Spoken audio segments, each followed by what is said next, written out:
Well, good morning, good morning, good morning, good morning, good morning, and good morning, everybody. Good morning, everybody. Welcome to another episode of The Morning Glow. Welcome to another episode of The Morning Glow. Got a great broadcast lineup for you this morning, as I hope and I pray that we always do. I'm not important, just the question asker. My name is Raheen Aljume, and like I said, I'm just the question asker, but I'm here to ask the questions. And today's Friday. Today is Friday, and we have made it through another great week. We've made it through another great week. We made it through another great week together. And I want to thank each and every one of you for allowing us the opportunity to be a part of your week. I want to thank you all for allowing us to be a part of your week. And so we're high and a happy, elephant elated, and porcupine proud. High and a happy, elephant elated, and porcupine proud that each and every one of you are here with us. And hope that we did something throughout the course of this week. Hope that we did something throughout the course of this week that was beneficial to you in some kind of way. I hope. I hope we were. That is our prayer. That is our desire. Um, what's going on for the weekend? Or and the phone lines are open 508-924-3521. 508-924-3521. Phone lines open. Give us a call. Samantha, good morning, young lady. How you doing this morning? Man, that's my big cuz out of North Carolina. She's actually watching. Let me see. I think she's watching us this morning. Samantha, if you are watching us, give us a call. 508-924-3521. 508. Let me slow that number down. 508-924-3521. Give us a call. Say hello to everybody. Because I'm gonna pick at her for a minute. She I've been doing this radio thing for a minute, and I've been doing it for a minute now. And my cousin, she's in North Carolina over there. She said, "Cuz, let me ask you something. How you doing it? This had to be about 10 years, 10, 11, 12 years ago." She, she said, "How you do that? How you be doing that radio thing?" Excuse me. "How you be doing that radio thing? I want to do that radio thing too." I said, "Well, look here. I gave her all the equipment. I said, look here. This is what you do. This is how you do it." I say, now I'm gonna tell you something. It ain't easy now. She said, it's okay. I'm gonna do it because I be seeing how you be doing it, and I like how you do it, and blah blah blah. I say, well, that's good, Samantha. That's good. I'm glad that you like it. And go ahead and do it now. Now I was and I still am doing the gospel side. Well, because she she she didn't want to do the gospel thing. She wanted to do the regular music, which is fine. Everybody got their own lane that they have to travel in. Man, Samantha, how many times you do that thing? Did you? I know she's still listening. She over there laughing at me, telling me, "Shut up, shut up, shut up." That's what she's saying in her mind right now. She's probably saying it out loud. But I don't know how many times Samantha did it. She may have did it once, twice. Um, I might be pushing it if I said three times. But when she realized how much work this is and how much you got to put into it, and how many hats as a host, how many hats, and she had a good show too. I listened to her show. She had a good show. But when you realize how many hats you have to wear in this thing right here, people don't realize, they think it's just, you just get up here, turn it on and go. It's a lot more than that. It's a lot more than that. I wish my cousin would call in, but she probably getting on me right now. She's still listening. She getting on me. But I'm gonna tell you something. I had a few other people that did shows with us as well, and I actually produced the shows for them. I produced the shows for them, and they realized sitting in this seat, and then when you get your calls coming in, and you're dealing with the people that you have as your guests, and then you get your calls and all that stuff, it's a lot to juggle. It's a lot to juggle, and I thank God that He allowed me to do it. But it's work involved in this thing. I went to my wife and we went to watch Family Feud, the tape of Family Feud last night. Watched two episodes, and I looked at Steve Harvey. Steve Harvey is good at what he do. Steve, I'm gonna tell you something. If you get the opportunity to go to the taping of the Family Feud, he works. He works. I sit there and I watch him, and I know and I recognize and I can realize what all he do. Steve do a lot. I gotta sneeze, y'all. It's gonna come up in a second.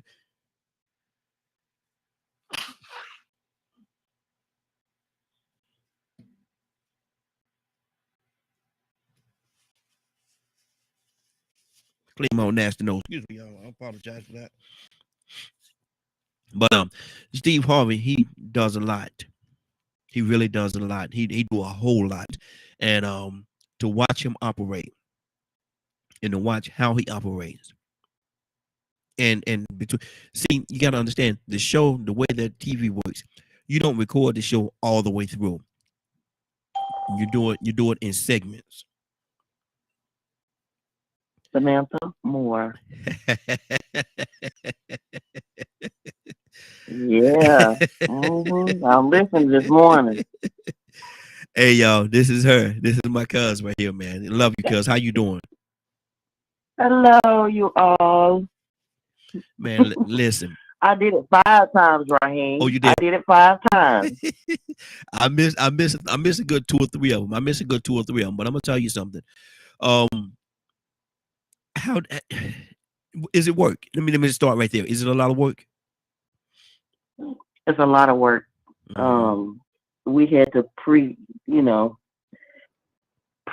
it, Yeah, and I was working, and a lot of stuff was going on. So I got 5 shows in, but they were good. yeah. They were good shows They were now. really Yeah. good. Mm-hmm. And but see, what people don't realize is the amount of all the stuff you have to juggle when you're doing it. So, and see, yours was pre-recorded. Yeah, Yours is pre-recorded. Mine is live. What we do is what we do, and people see is not pre-recorded. Is our shows are live, and whatever comes across is what comes across, and there's no cutting, no yeah, editing, and stuff like that. So if we make a boo boo, somebody use the wrong words or whatever, people gonna see it. It's live. yeah, And so there's no we could pre-record it, go back and edit certain things out and stuff like that. But I like the naturalness of it. I like it being total yeah. natural. People get upset. I want people get upset. I want people to see that they're a little upset, a little disturbed, and I want people to actually see that, see the real the realism of it. And so Yeah. yeah, it's a It's lot really though. good though, Thank you, I appreciate it, and I love but I doing just can't do it. it. I appreciate you though, sis. And but let me ask you, what's going on up in the big NC? Nothing. Wow. North Carolina is, we had a couple of shows last weekend. I Uh-huh. think Jeezy and what was it? Jeezy and somebody else. We got Tank coming next month. Okay. I think I'm gonna go to that one. Okay. Now is it coming to I Greensboro? love my R&B. Oh yeah. Where's it going to? Greensboro? Is it coming? Where's it going to? Greensboro. They're going to Greensboro. Oh, okay. Okay. That Greensboro Coliseum still kicking, huh? Yeah, and they got Beyonce, Beyonce coming. Wow. Now how much those ticket on $25,000? I don't know, but I'm not. I'm not going. No, no. Beyonce, though she's good, she's charging too much for she can still come and sell tickets and still make good money, but she's charging too much for those tickets, man. People had to get a second mortgage It's, on their it's, home to buy them tickets, and that's just too much. yeah, I've heard. I've heard. I got a friend that he and his wife got tickets, and they were about 4,000 for good seats. Wow, that's crazy. I'm not. No, That's I mean crazy. we got Texas coming in, but I'm not doing that. No, your taxes should not go towards no foolishness like that. It should not. It's not gonna happen. That, and my daughter, On the TV. yeah, she said, she's speaking to you this morning. She said, "Good man, she said too much." But I understand raising the prices a bit because fans are throwing things at the artists and throwing. Yeah, yeah. I can understand that, the danger of you being out there, being exposed to everybody and everything that they're going to do. They Yeah. try to grab you, snatch you off the stage, and all kind of stuff. I understand all that, but you got to also understand that that's one of the risks of the job. That's one of the risks of the occupation that you Right. that That's you what it's selected. on. Yeah, you took on that, and when you took on that, and you get out there and you perform in front of all those people, they get excited, drunk, high, or whatever. Things can happen. That's why you gotta have Yeah. certain safeguards. You have to have your security in place and all kind of things. But at the same time, to rob people, there's a lot of young kids that love Beyonce. So now you're gonna They, put they would never go. would never be able to They go will in. never get to go because it's too expensive. Mm-hmm. Like Mm-hmm. at the end of the day, we're still struggling. Yeah, yeah. You know, Not everybody have that Beyonce you money. want to have fun and you want to show your kids, um, the finer things in life. But like my kids, they know they're not going. Yeah. Like that, it will never happen. It's too expensive. Mm-hmm. And Mm-hmm. when I'm trying to juggle working and providing for them and getting them set for college, this Mm-hmm. it's too much. Exactly, exactly. And like I said earlier, man, not everybody have that Beyonce money. Now, if you got that Beyonce money, that's nothing. For $4,000 is like 40, maybe like 40 cents to you, because you have so much money Yeah, already. But not everybody, and what, I don't know what world you live in, but the reality of the situation is not everybody have that Beyonce money. Not everybody could just drop yeah, $4,000 for a ticket and live as though nothing happened. Some people drop. yeah. And it's for one night, Yeah, for yeah. one night only. Exactly, exactly. And so, you got to understand, man. And Beyonce, she need to understand too that in the real world, people don't live like that. Yeah. In the real world, Well, they only looking for money. yeah. She's a entertainer. So I mean, I'm very mixed on this show. I Hmm. see a lot of people talking about it, and I'm so mixed on it. I personally, I like Beyonce, but I'm not gonna spend that much money to go see her. I can watch her on TV. Exactly. I mean, And I guarantee you, I guarantee you, the best way to look at it, I'm gonna tell y'all. So I'm gonna give y'all a little hint, a little clue. The best way to see that concert, go on Facebook, because somebody gonna be streaming it live. yeah, yeah. Somebody do it every time, so Hmm. I'm good. I'm not gonna put myself in a bind. I No, mean, no. And then, what if you have more than one child? Which one gonna go to right. the concert? And which one you gonna But the go but ahead? the kicker is when that light bill come in, when that rent come in, and all of that. What you gonna tell your kids then? Exactly, exactly. It just it doesn't work. It doesn't map out, because, like I said again, though, not everybody have that Beyonce money, that Jay-Z money. Not everybody have Right. that Oprah money. Not everybody have that. It would be great if they did. It would be great if they could come and do a free concert. But I promise you, Hmm. not Beyonce. No, not Beyonce. Not no. And I'm I, happy that people. I'm happy that people can, um, go to the show. I'm hmm. happy. I'm not hating or nothing like that, but I just can't do it. No, no, I'm not gonna do it. If I had it, I still probably wouldn't do it. no. Because I got too many goals and I got stuff to do. Hmm. Beyonce got I got too much to do. Beyonce probably got family members that won't do it. That won't pay that much for a ticket. Right. you know, she probably got family. I promise you, Beyonce got somebody in her family. Girl, I ain't paying no $4,000. I see you now. Here you go, right here. Right. You right here. Sing. For one ticket. For one ticket. No, no, no. No. No. There's no reality in that for And me. then if you get VIP, it's probably more than that. Oh, it's a lot more than that. It's a lot more than that. And Mm-mm. don't want to go. Don't act like you want to go backstage. Oh my God, you gotta sell one of your children Right. to go backstage and be You in gotta sell an her arm, a leg, or something. exactly. Talking about going back You there, don't being have in her to sell presence. a kidney. It's crazy. It's crazy. But that's I'm where not we are. gonna do it. But you know what? Another thing that's crazy, and you're gonna laugh when I say this. Another thing that's crazy these days is the prices of eggs. When last time you went out there and bought one of them? Oh, yeah, that's ridiculous. Man, a carton of eggs costs you $7, $8, $9 now, man. What is really going on? But you know what? Everybody that kept talking about it, I said I'm gonna go get some eggs. I'm gonna go get a carton of eggs. $8. Yeah, yeah, $8. man. Look here, And I'm like, it don't make no sense. We need some food stamps or something. man. Look at here, man. You had to go to the grocery store and put your eggs on layaway. Right. For some eggs. Yeah, yeah. That's crazy. It's crazy, but You that's better make them things last. exactly. They look. What you trying to eat two eggs? Two?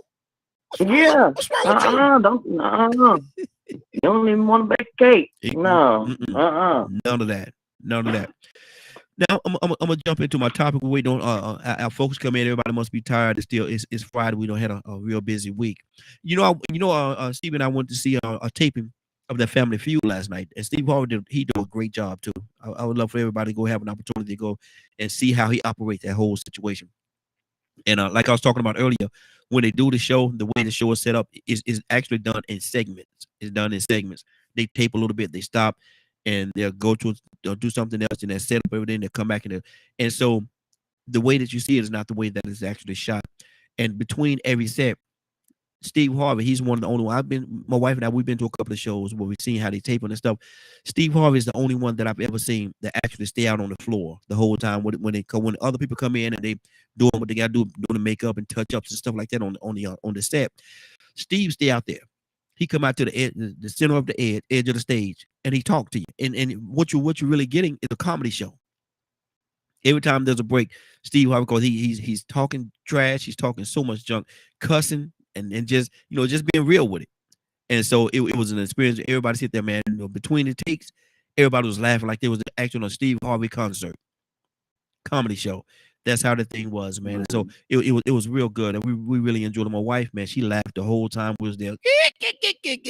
Well, she just enjoyed herself, and it's good to see her, because I know how hard she worked and everything. To have her in a situation where she could just relax and just enjoy herself, it was good to see.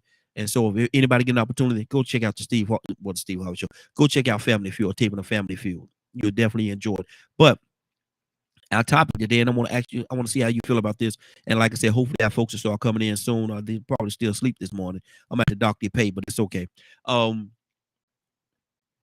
We talking about hold on for a minute. Let me set this up here. Give me 1 second here. Good morning, Odell. Minister Neil, good morning, sir. Good to have you with us this morning. Good to have you with us. I'm a little congested this morning, so y'all excuse my my baritone voice. But what we're talking about today is doubt. Doubt is a terrible drug. Doubt is a terrible drug. And what that means is this. A lot of time people have opportunity to have situations where they could do different things in their life, but doubt sets in them, and they find themselves not doing the things that God has called them to do. God can have a great opportunity for you, but your doubt, and when I say you, I'm not talking about you specifically, I'm talking about people as a whole, but doubt sets in, and they find themselves sitting on their couch not doing anything, talking about what they would have, could have, or should have done. So our topic today is doubt is a terrible drug. Samantha, what you think about that? Doubt is to me, I said, well, I just had a conversation about somebody that doubts a lot, and I tried to explain it the best way I could. I feel like if you're doubting something, then you're losing your faith. Yeah. To me, Mhm.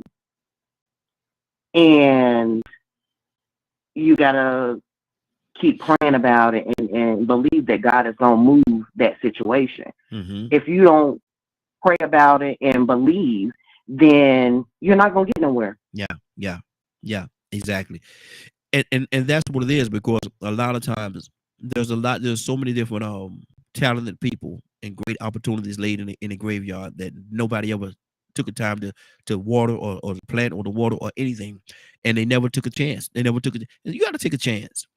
Yeah, and I've always been that guy, and I take a chance in a minute. I go, I get up and I move. I go here, I go. I've always been that way. I've never sat still in one place too long. I'm here in Atlanta. I've been in Atlanta longer than I've been pretty much anywhere, because I've never been afraid to take a chance to go somewhere and to do something different. Um, I can't let doubt control me. I cannot let doubt control me or control my life. Right. I have to live my life in the way that I find it, the way that I think it should be. And if it's not here, I got friends in Columbia, South Carolina right now that has never been out of the state of South Carolina. I got one friend of mine, I'm not gonna call his name, but I took in North Carolina, South Carolina, right there close together. 45 minutes from where we lived in Columbia. It was like 45 minutes to get to Charlotte. 45 minutes, an hour, depending on bad traffic. And this dude has never been to Charlotte Yeah. in his life. He's never been to Charlotte. I was like, man, and we went one weekend. We went hung out in Charlotte. We went to the club and stuff like that, and turned up a little bit. You know what I mean? My daughter, she might get on me talking about turn it up, but we used to turn up too, baby. Yes, Lord, so man, we should turn up, girl. But Right. Oh, absolutely, absolutely. But my thing is, people are so stagnated, so stuck in where they are. They don't see anything different. They don't want to move. excuse me, don't want to take a chance, don't want to do anything different. They just stuck where they are because of that doubt. What if this happens? Well, what if I go in and don't work? And what if this? Oh, forget all those doubts. Those are doubts. Those are just That's doubts. right. What if? Well, what if it works? What if it does work? You know what? When I when I had my stroke, Uh-huh. my speech was it was gone. Yeah. Like I literally could not say a sentence. Yeah. Yeah. Um, and in my mind, I was thinking, I'm not gonna be able to work no more Mm-hmm. because I couldn't form that sentence. You remember when I talked to you and I was like, you was like, just bear, Yeah. just let it roll out. I Yeah. couldn't Yeah. get it Yeah. out. Yeah. I Yeah. couldn't. My mind, it was just freezing. Mm-hmm. And Yeah. I said, I'm not gonna be able to work no more. I was working at home, and I let the job go Mm-hmm. because I couldn't talk anymore. I had to talk to lawyers and doctors, and it sounds bad when you to me when my speech was so broken. Mm-hmm. My boyfriend helped me through it, Yeah. and he encouraged me to keep going and keep going and keep going. Now I'm a manager, See? and I See? do my whole department, Mm-hmm.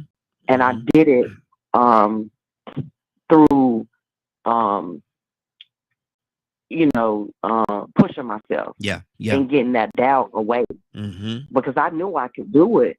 It was the scary part of me getting on the phone with a patient or um, a doctor's office or a lawyer or a judge, Mm-hmm. Yeah. and I couldn't find the words to say. Mm-hmm. Well, now I have fillers.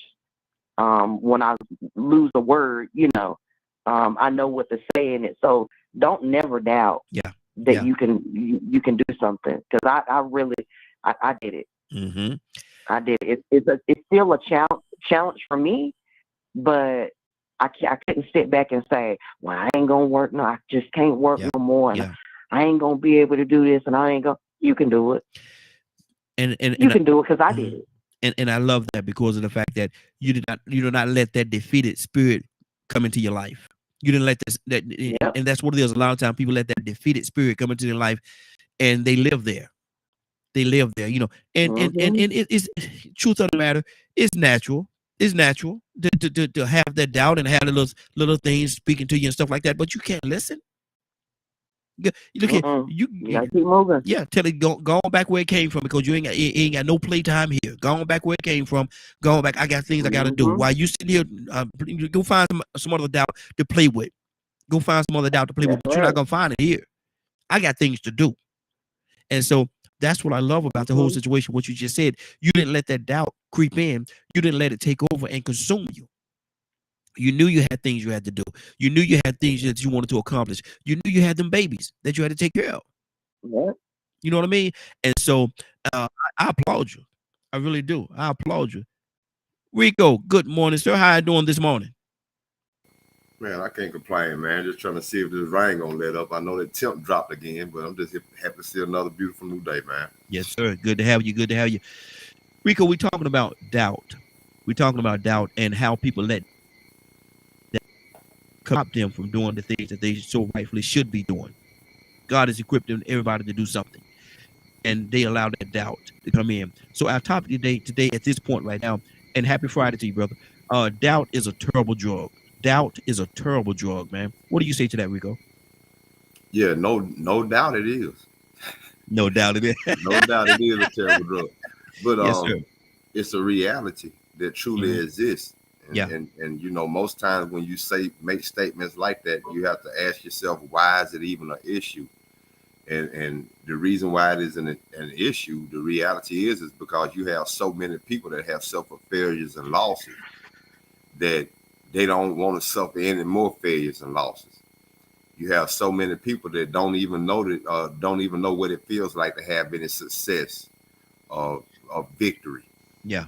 Yeah. We talk about how in our community how so many children lack access and exposure to certain things, and so they get caught up in a certain mindset because of the environment that they're trapped in. And Yep. then we try to tell them what they got to do to get out of it, not realizing that, man, sometimes even with grown people, that's where therapy comes in.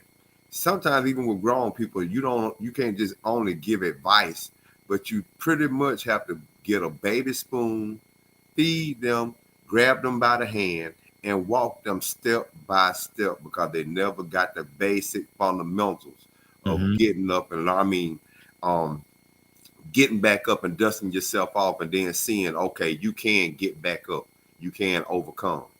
Because we have to understand, man, that there are a lot of people on this planet that haven't had access, exposure, support, positive reinforcement, or introductions or anything to something positive, but that could help them grow.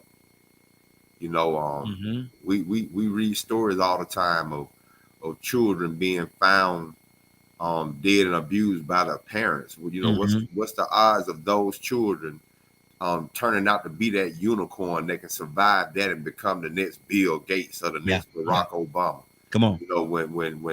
When they were touched all over and saw siblings dead in a freezer. That trauma. We got to remember what trauma is. Yeah. That's real. Exactly. We talk about people being real and being fake. Sometimes people are out here still trying to overcome, and they haven't repaired them traumas. So in the process of them trying to make it, they always hit this roadblock that sends them back in the spot, and then they can't figure out what's going on. Okay, I believe you.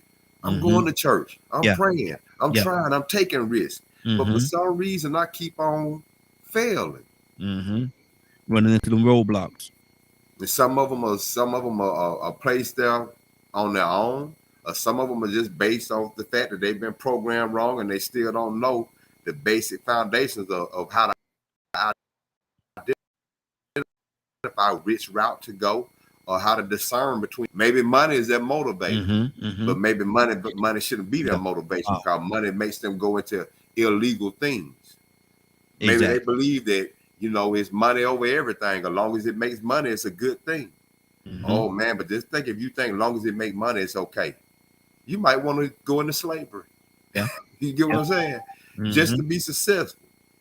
So, and you take that risk and that chance because you've been misprogrammed and not having the principle or morals or character behind your risk that you're taking. And so you just, all of these different things, man, are key into having a person go from a child to being an adult, and still knowing how to get up and dust themselves off when they fail, and also being able to identify why they fail. Exactly. Or why they how to get back up and dust themselves off, how to crawl before you walk, and how it don't take as much time as you would think it would. It ain't the end of the world. And what people don't realize, or people don't recognize or realize, man, is that victory is so much. Victory is sweet. It's sweet. Victory is a sweet thing, but at the same time, it's not always easy. There's gonna be some trials and tribulations there, man. You gotta, keep. My cousin was just on this morning. She called in from North Carolina right before you came on, Rico. I don't know if you heard what she was saying, but my cousin, she had a stroke and everything, man, and she really couldn't, talk and do different things. And if you knew her before then, you know how outspoken she was, man. She's just like me. She loved people. She loved to talk, and it set her back for a second. But she would not give up, man. She would not give up. She said she had a doubt as well. Whereas, she didn't know in what she do. She didn't know whether she gonna be able to still call and be able to talk to clients and attorneys and judges and different things like that on the phone, because it messed with her speaking. It messed with her speaking when she wasn't able to verbalize the way she would before. But she would not give up, man. She just told the story about how she would not give up, and now she left that job and got another job. Now she's a manager in the position that she's in because she would not give up. Some people have that charisma like that. That's like if she was like that beforehand, then she already had that spirit and that drive and that energy to always be outgoing, and so she just couldn't. It wasn't her to not be able to do the things that she did in the past. That was who she was. I also think of people too, though, that think of somebody that has stage fright. Yeah. You know how much courage that takes? to get out there on that limb and face standing in front of all of these people and singing or doing a poem or giving a speech or rapping or whatever it is that you're doing, or just even modeling, dancing. Yeah. You know, it takes a lot to get in front of these people, make yourself vulnerable to being applauded or booed. You know what I'm saying? And so some people, you know, it's a lot of fear involved, lack of courage, the reason why they don't dust themselves off. But then also on top of that, there's the fact that some people don't know how, because they, like I said, they never had that opportunity. But if you got that motivation just within you, that spirit that's within you, sometimes you don't have to be taught that. You know, a lot of people just naturally have that it factor. You can't hold them back for nothing. Exactly. And what we're talking about today, the phone lines open 508-924-3521, 508-924-3521. Great point, Rico. I appreciate that, man, because you're feeding somebody. Right now, you're feeding somebody because, you know, the doubt, we're talking about doubt is a terrible drug, and doubt is a terrible drug. Let me go to Badger. Badger, good morning. How you doing this morning? Good morning. I'm gonna say Rico. We're talking this morning about doubt, Badger, being a terrible drug, and how doubt could set in and stop you, pause you, or just not allow you to reach your full potential. What do you say to that? Doubt is a terrible drug. What do you say to that? Got a couple of people on the phone line. I'm going to come to you all as well. And we see you, sister. What? Talk to me, brother. Talk to me. That when you're saying doubt, you're speaking on self-doubt, right? Yeah, doubt. Yeah, doubt as a whole. And yeah, but a big part, it is self-doubt. It is. Would that go hand in hand with self-worth? No, I don't think so. I think you know, though they do play a part together, I think it's different, because you doubting yourself. When you doubt yourself, you feel as though nothing is going to go right. You can't accomplish anything, and all these different things. What if this goes wrong? What if we don't do that? Or what if this don't work out? Or what if all this different doubt that can feed into you and have you to a point where you're not doing anything or accomplishing anything that you should be doing. See, to me, that leads to or can lead to self-worth. Thinking that you're not worth it, or that you are worth it, depending on how it affects you.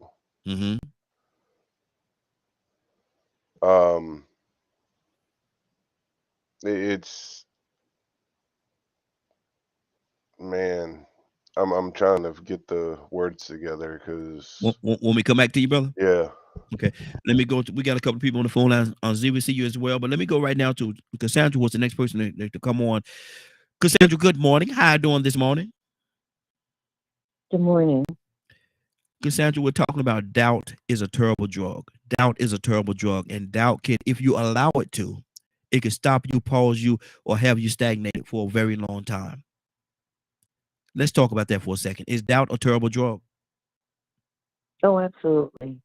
And you know, it makes people afraid or uncertain, you know, about their abilities to do something. So that's definitely a problem. If you spend your life, you know, feeling like you can't do it or afraid to step out and do it, it definitely polarizes you. I mean, that's just a given, because you're not going to make the move because of your uncertainty about being able to.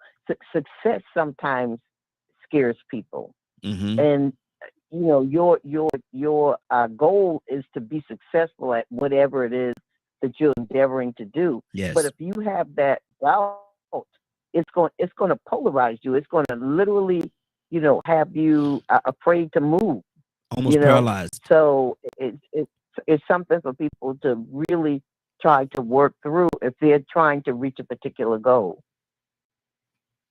Can it paralyze you?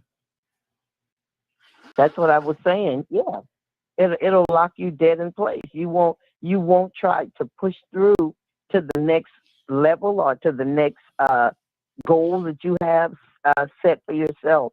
You won't move because of the fear and uncertainty of what's ahead. That a lot of people go through that, whether we are willing to admit it or not. A lot of people go through doubt, you know, and you won't make that move because, you know, of what you're feeling inside, you know, that doubt and uncertainty. I mean, that uncertainty and that fear of making the next Mhm. move. Wow, wow. That's good, because so many people have let great opportunities just pass them by because they allowed doubt. Absolutely. Yeah, they allowed doubt to just set into their existence, and they wonder why. Absolutely. Why are they doing this? Why can't I be as successful as they are? Why can't I do this? Well, maybe you let doubt pause you, stop you. Maybe you just became a victim to your own doubt. Zamari, good morning. How you doing this morning? I woke up with a headache. That's not good. I slept in and woke you up with a headache. Oh, other than that, I'm doing okay. Good, good, good. I hope you feel better, sis. Hope you feel better. Yeah, I do too. My husband and I are trying to cut out caffeine, Uh-huh. sodas specifically. And like he just said, it's because I don't have any Dr. Pepper. And so now I have a caffeine headache. Oh, You're see. probably right. Awesome. Mm-hmm, This is going to be a fun road. mm-hmm. Exactly. And see, you said Dr. Pepper, man. I love me some Dr. Pepper, man. I try to push away from her, man, but I love Dr. Pepper. That's one of my favorites right there. But let's talk about doubt is a terrible drug. Doubt is a terrible drug. How can it be? How can it be? I feel like this is for me today. Wow. Yeah, because my husband Ryan says this to me all the time. You know, I've talked to Toya about this. Toya knows this, but I don't think I've mentioned it to you guys. But I love to write. Absolutely Mhm. love to write, and I've always wanted to write a book. Mhm. And I have a book that I've had for I don't even know how many years now, and I can't finish it out. That's been my dream, to write, to be an author, but I don't feel like I have enough ability to do it. And I can consistently and constantly doubt my own ability Mm. all the Right. time. And so again, I've had this book for 6+ years probably. And I go to it a little bit here, a little bit there. I might do it, and then I get overwhelmed with the idea of doing it, and then all the ins and outs of how to do it, and all of this stuff. Like my husband's even paid for courses, writing courses for me to help me find more of that confidence and get rid of some of that doubt within myself that's telling me that I can't do it, Mhm. that I don't have the skill to do it because I didn't go to school for writing, because I dropped out of high school. So I don't have the skills and the abilities that I need in my own head to make this thing happen. And so, yes, it has definitely stagnated me in Mm. completing this and doing this. And Toya, I love her. I love that woman. Mhm. She is really here recently, the last few days that we've been talking, she's really been pushing that, really been pushing that. So, you know, she's like, even if it's 15 minutes a day, just sit down and write your thoughts out. Cause she keeps telling me, she's like, you need to write a book, like an autobiography is what she said. Mm. So Mm. she's like, Mhm. even just thoughts, just write your thoughts down 15 minutes a day and then put it together. It'll come together. You gotta know you can. Mhm. Mhm. So yes, it definitely stagnates growth. Wow. Wow. Why is it that you don't think that you can? I don't think I know how to make the words come alive on the paper, I guess. Mhm. Or I don't know how to, like I said, I don't know how to put them together well. I don't know all the big words. I don't know how to edit. I mean, there's a lot of things with this, and I don't have. I kind of agree with Badger, right? Where doubt goes along with confidence. Mhm. I do believe that it really does. It goes back to the confidence thing, because if you have confidence in yourself, yeah, you might doubt a little bit, right? But you're going to push through. You're going to have that resilience to push through, and then find your worth in it and know that you can do it. And that doubt's not going to eat you alive. But if you don't have the true confidence in yourself to do that thing, you're going to just put it down. Nope. Can't do it. I just don't have the skill to do it. Okay. What skill does you have a story? You know your story. And certainly if you're writing like an autobiography, it's a story of your life. Just write it. You remember it. You lived it. Write it. Write it as you remember it. Don't worry about the big fancy words and all that stuff. Don't worry about that. Steve Harvey, like I said, I went and watched the taping of this. I keep saying the Steve Harvey show, the Family Feud last night. One of the things that he was talking about too is, and I was like, wow, this our topic for tomorrow. It's just amazing he's talking about this. But he was talking about, people would say that he shouldn't be in the position that he's in right now because he didn't graduate. He said he didn't graduate. He said he don't have any education and all that stuff. He said, and he said, if you think I got education, listen to me talk sometime. He said, listen to me talk. He said, man, he said, boy, but he said, but he would not allow anything to stop him from getting to work. He said he wrote it down. He said, you write it down and it'll come to life. He said, write down your vision and make it plain. It'll come to life. He said, do that. He said, that's what he did. And he looked at it every day. He said, and look at it. He used certain words, when the camera's off, Steve Harvey talk natural. He said, look at what my country blank is right now. He said, I'm just a country boy. I'm country. Country is cornbread. But look where I am. He said, you could be there too if you just allow or do not allow that doubt to seep into your life, because it will stop you. It will paralyze you. It'll have you handicapped. Rico, you smiling real big over there, brother. I don't know what you thinking. I love that. I absolutely love that. And there was, I wish I could remember it word for word what Will Smith had said something regarding this, and talking about, it goes along with doubt, right? But he's talking about fear more or less, and how that fear, that doubt, all of that kind of ties in. And man, I'll have to find the clip of him speaking on this, and I'll send it to you, Raheem, because it was just one of those things where, kind of like with Steve Harvey. So Steve Harvey didn't finish high school? Yeah, he said he didn't. He said he didn't finish high school, don't have any education. He said he don't have any education. But he said, look where he is right now. And you see him all over the place, man. Steve Harvey is everywhere. Everywhere. I would have never thought that about Steve Harvey. And I love Steve Harvey. Yeah. But I would have never thought that he wasn't educated. So see, it's people like him that give me a certain level of drive, right? Because you see that's like those Cinderella stories, and everybody knows J.K. Rowling, Harry Potter, right? Yeah. That woman was on welfare. Yeah. Living in a one room flat wherever, like she didn't have anything, and then she became this millionaire because she had this beautiful story.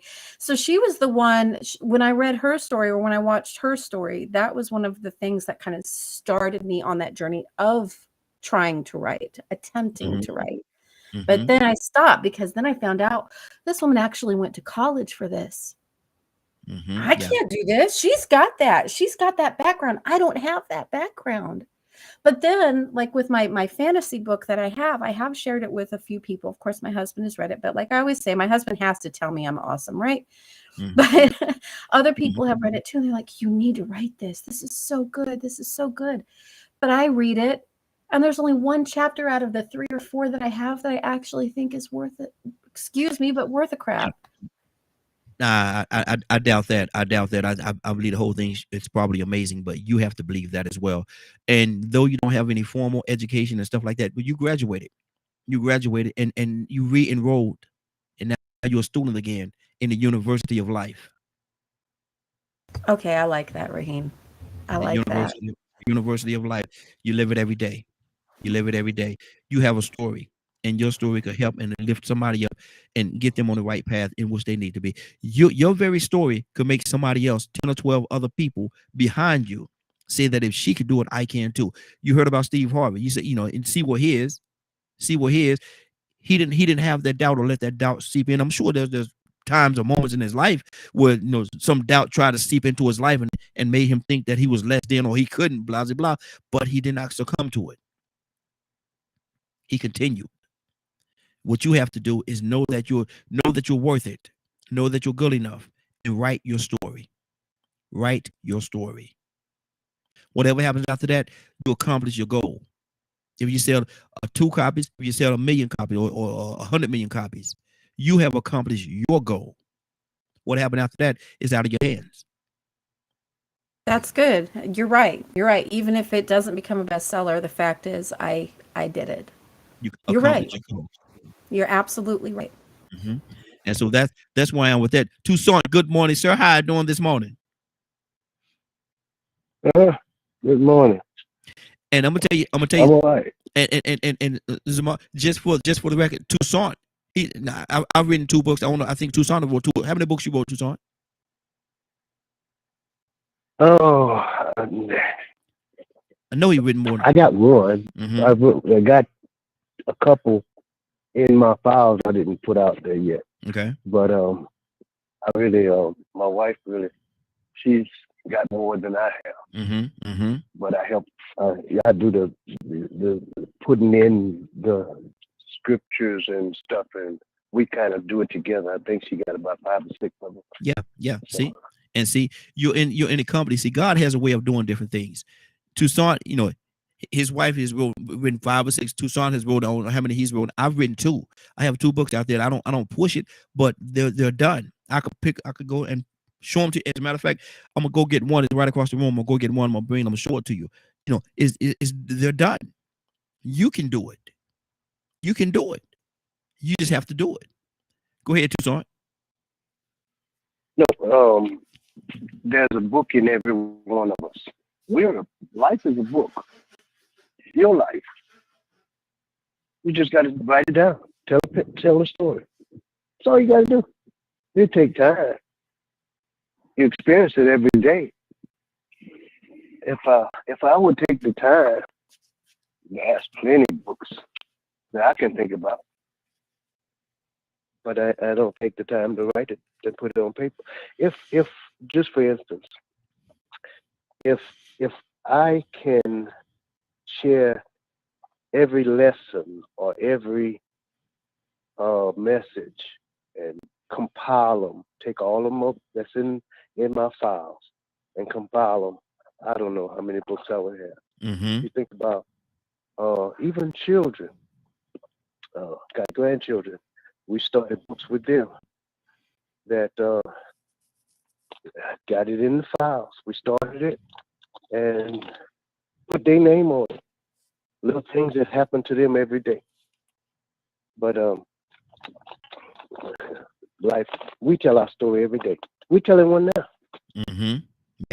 Yeah. The DKM Media. Oh, I can't say nothing because we were supposed to put one out there, and I was slipping. I don't know if we completed it, but working on it now. Right? Working on it now. Working on it right as we speak. Right. Yep. We got a collaboration. As we speak. Yep. Compile them all together. Mm-hmm. And you got to tweak it. Let me say something else about writing a book. If you got pictures, please, don't take the pictures with your phone. Please get you a professional photographer. It's gonna cost you. Mm-hmm. I don't know if somebody else, but I spent a few $1,000s. I got echo now. Somebody. I spent a few $1,000s on the book that I got, the first book, and then I had to take a course and make it. Please do not write it out in pencil and try to sell it. Don't do that. Yeah. Mm-hmm. Check your words before you put it out there. Now I've got the book, and I'm pretty sure they got a few mistakes in there. Mm-hmm. And I had to go back to the editor and say, straighten that out before you reprint it. Mm-hmm. Check it again. Check it some more. Mm-hmm. Because you ever bought a book and you say, that's in the thing, right?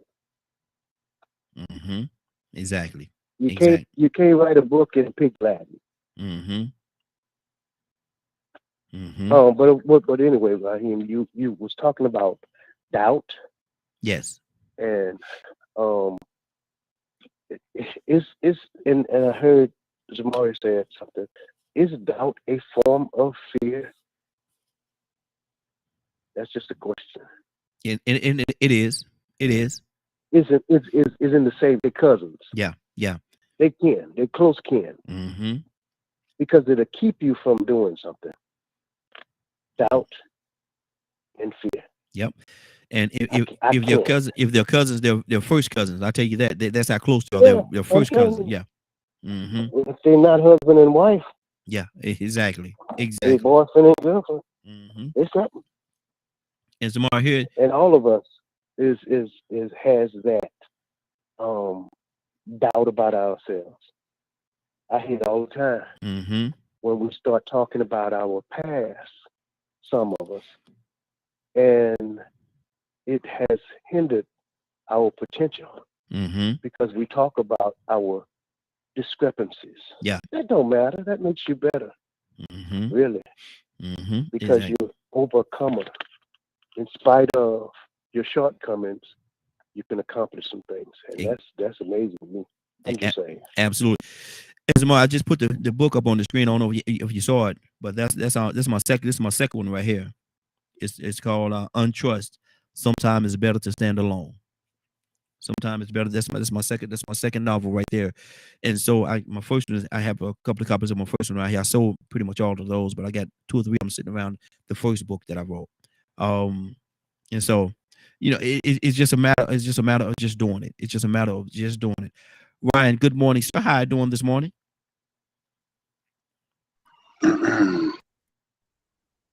Let me clear Doing my well. How are you? Doing well, brother. Doing well. We're talking about doubt, and doubt is a terrible drug. Doubt is a terrible drug, brother. Talk to me. Absolutely. I'm getting no disagreement there.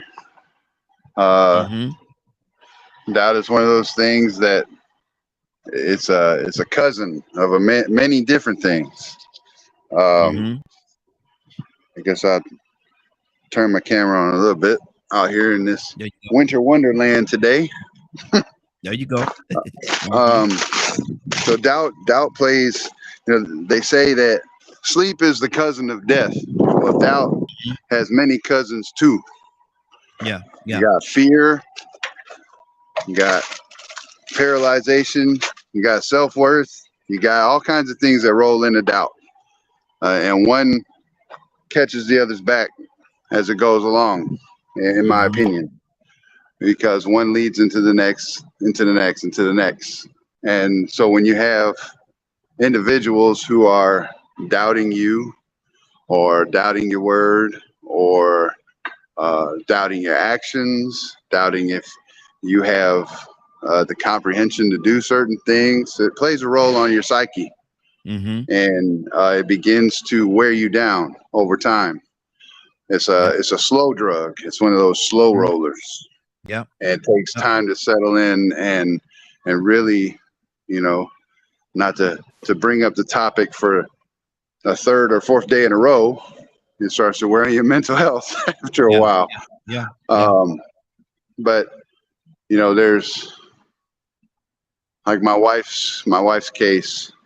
She's a very intelligent woman, even though she doesn't believe that about herself. And I've read her works, all of them, from poetry to books. I see how she speaks on certain topics, and she'll tell you if she doesn't know or isn't familiar with that topic, she has enough sense to stay away from it, right?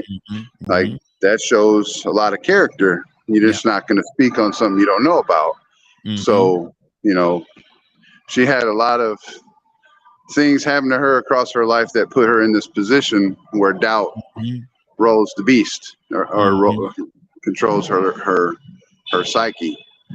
So, again, I think the common theme for this week is communication. Is as people communicate and tell our stories and talk to each other, we can overcome these doubts.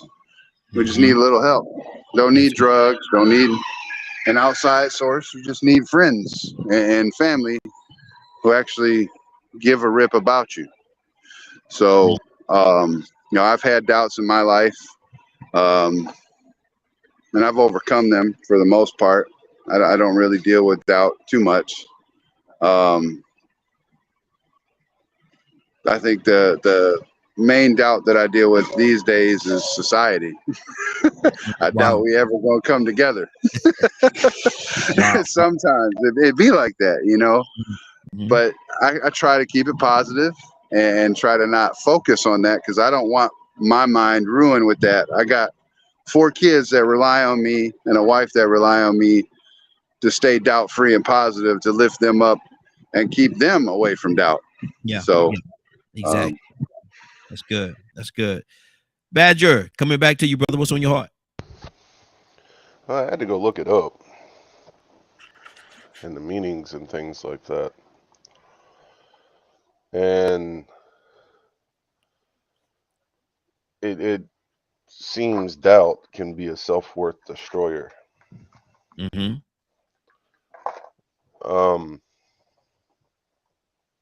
And it's like people, like everyone's saying, if you grow up where you doubt everything that you're doing or any decision that you make, it makes it that much harder to believe you're worth something.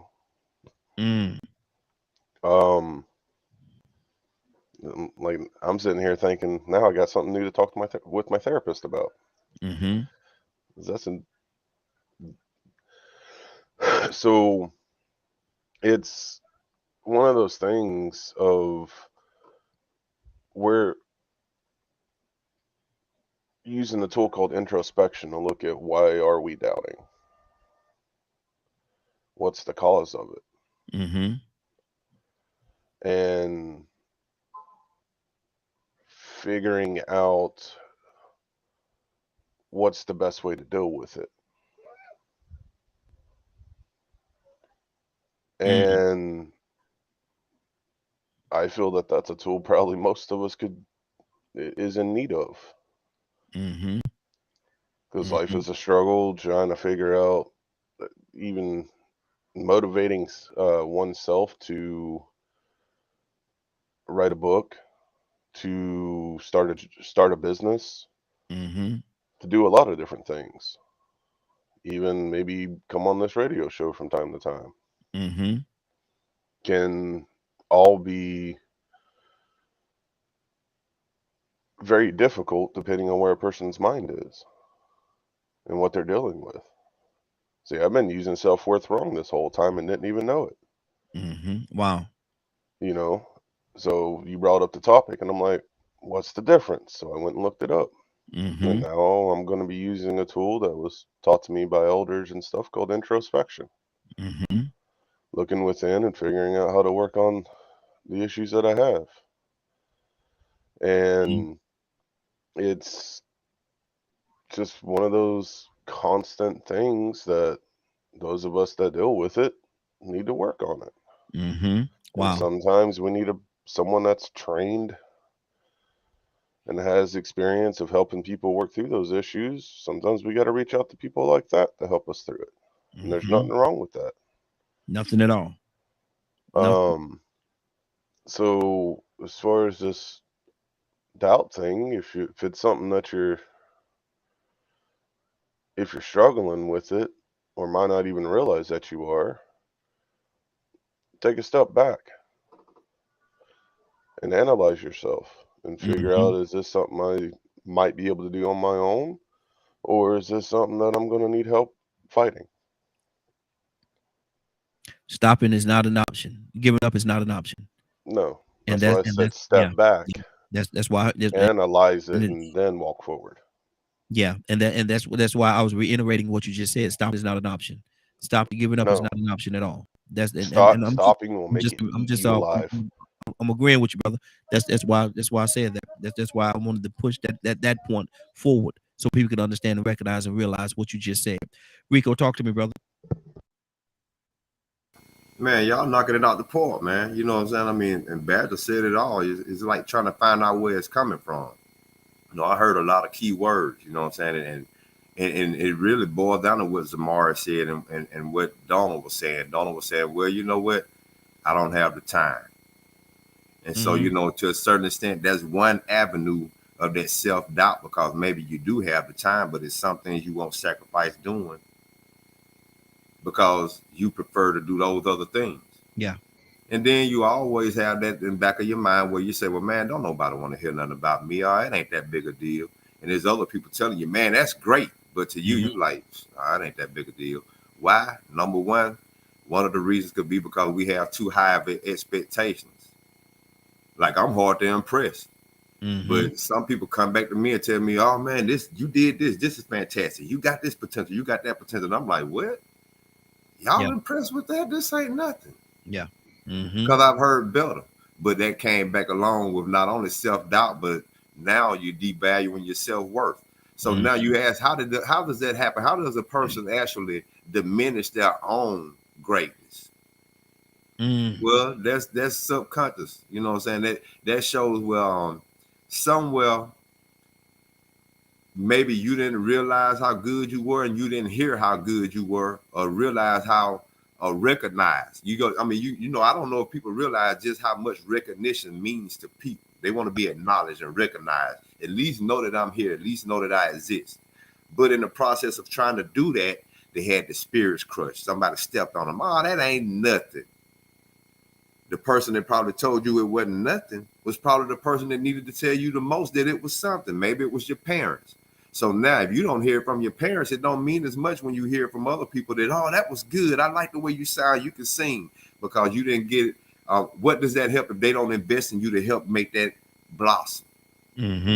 What if that was your dream? Oh, I want to sing. And they say, oh, we ain't got the money for it. But then every time you turn around, they smoking dope with money. Now your dreams got crushed. Oh, what's the use? Boom. So then all of a sudden you find this thing called a comfort zone. What is your comfort zone? Your safe place. Yes, sir. Yes, sir.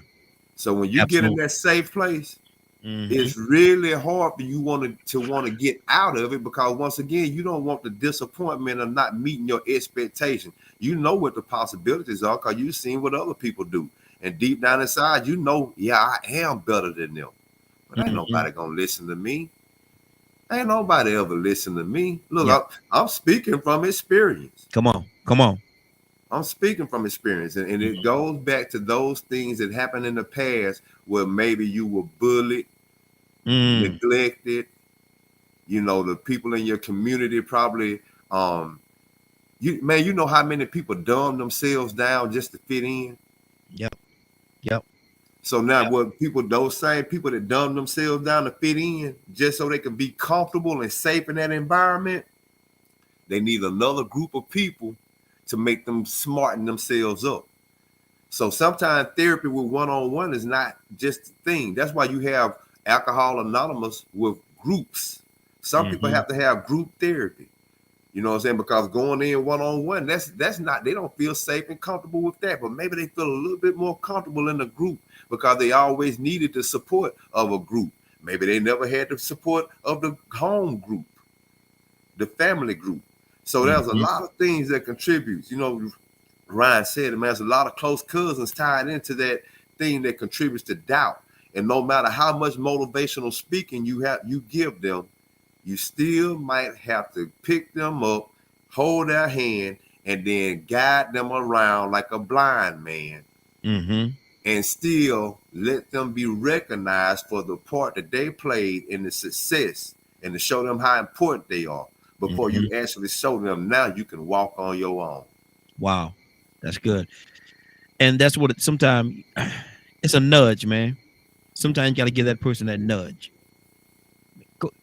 Boom, just bump them a little bit and get them on their way. I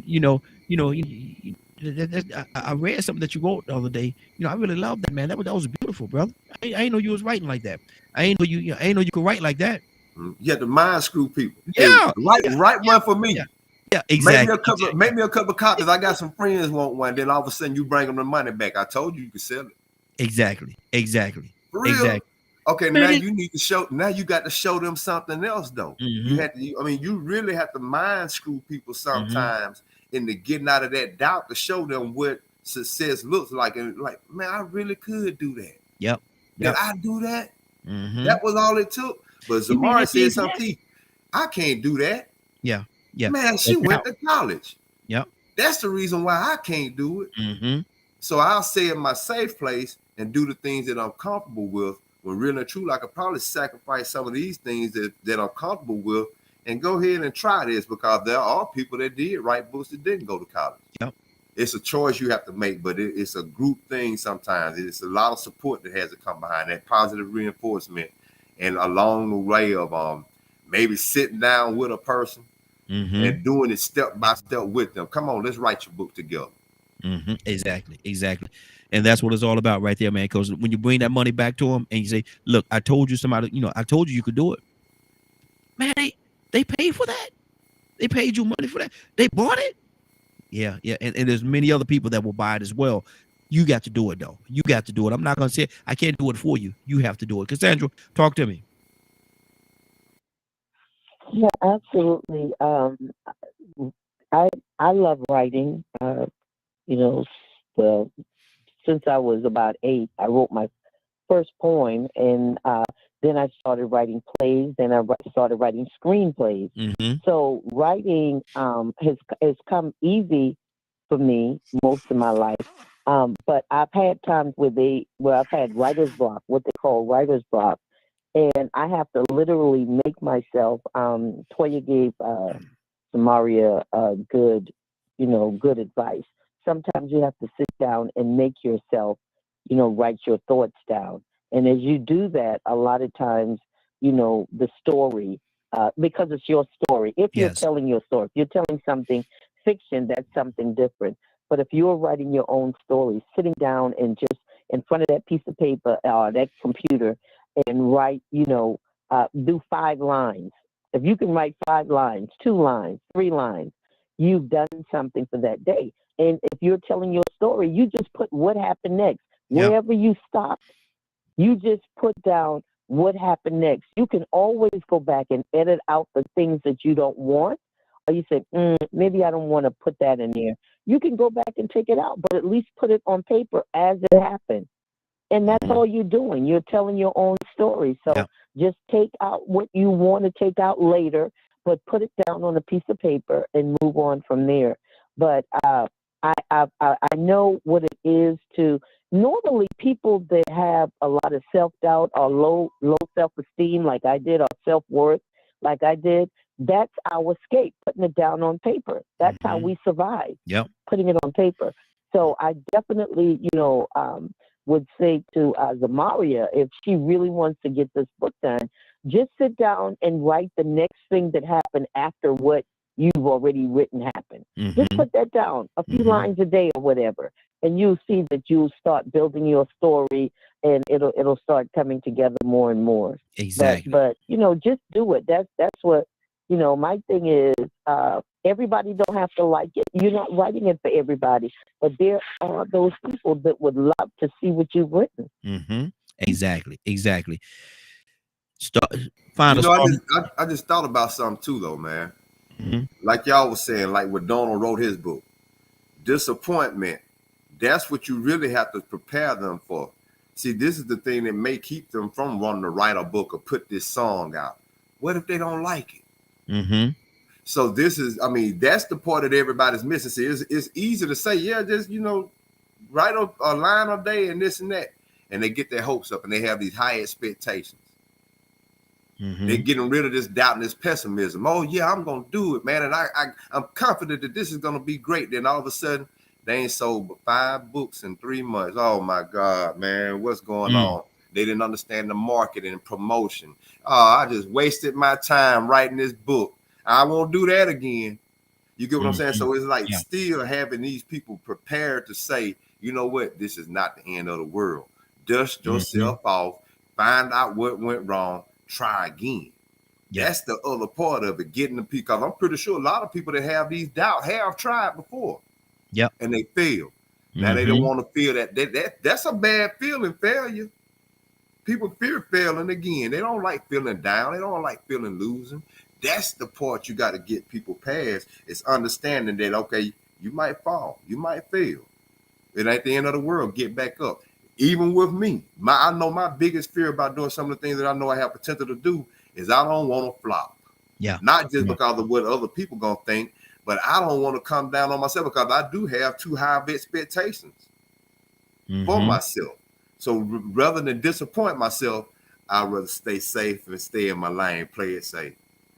You know what? One of the things that, Raheem, yes, ma'am. mm, Yes, ma'am. I'm sorry. Go ahead. No, go ahead. Go ahead. No, I wanted to say when you're writing, whether I'm writing a book or a screenplay or movie or whatever, it's not about people seeing it as a success. It's about the fact that you completed something Yes. that you wanted to do. That's the goal. Yep. For you to complete that thing. If one person read it, if you sell one book, the fact is you accomplished that. You actually wrote a book. Yep. You had Yep. your book edited. You did self-publishing, or you had somebody else to publish it for you. That is a success all within itself. Absolutely. You never should be expecting that the success is, oh, I sold 1,000 copies, or I sold. If you sell one copy, you've already been successful because you completed the book. Exactly. You completed something that you wanted to do. That is a success within itself. And that's what I try to push with people when you're trying to do books, plays, screenplays. Always know that once you've completed it and you've gotten, you've edited and everything, and you're ready to go out there, you have already succeeded. Absolutely. I just wanted to throw that in there. That's So good. it's not about selling, failing and selling the book. It's about the fact that you completed a book. Exactly. And that's one of the things too, man. And I really enjoyed the conversations that we had last night when I was at the Family Feud. Steve Harvey said, he said this too. He said, man, I tell jokes. That's what I do. I tell jokes, man. That's how I make my money. I tell jokes for a living. And he said, not everybody's gonna like my jokes. He said, if you like them, good. He said, but if you don't like them, that's okay too. Go find a comic that you like their jokes and listen to that comic. He said, because I got enough people that like my comedy, that like the jokes that I tell, where I could be very successful to the point where I am right now. He said, but not everybody's going to like my comedy. Not everybody's going to like my jokes. He said, I realize that. I have to understand and realize and recognize that not everybody's going to like my style of comedy. It's not for everybody. It's for the people that appreciate it. One of the things that I could promise you, anybody, we can have 1 million people to log on and to listen to this conversation that we're having today. But I guarantee you there's one common denominator in all of us. We all accomplish something. When we fall down, we get back up. And that is learning how to walk. How many times when we was learning how to walk as babies, most of the time we probably don't even remember it because it was so long ago for some of us. But my thing is this: we fail, bumped our heads, and our parents picked us back up, and whatever happened, and kept pegging us until we took a step, and they applauded. Oh, my baby took a step. My baby took their first step today. My baby took their first step today. Now you're running and walking and jogging and doing all kinds of things all over the place. But in order for you to do the things that you're doing right now, you had to learn, you had to fall, and you had to get back up and take another step. You had to take another step. Now it's common. Now, we don't even give it any consideration. It's just what we do. We get up and we walk away. The ones that are able to walk, we get up and we walk. We don't even give it a second thought. It's natural. It's natural. Let your success be something that's natural. You don't even have to give it a second thought. If they like it, good. If they don't, it's okay. It's not for everybody. Just appreciate the ones that do like it and that do accept you for who you are and the gifts that you bring to the table. Ryan, talk to me, brother. It's a good point. So what came to my mind was when I used to be a CO, and every day I had the same structure to the day for these guys in there. But in my mind, it was, if I can just help one person a day to recover or to change or, get out of that recidivism or repetitious behavior that brings people back to jail, that I was doing the right thing.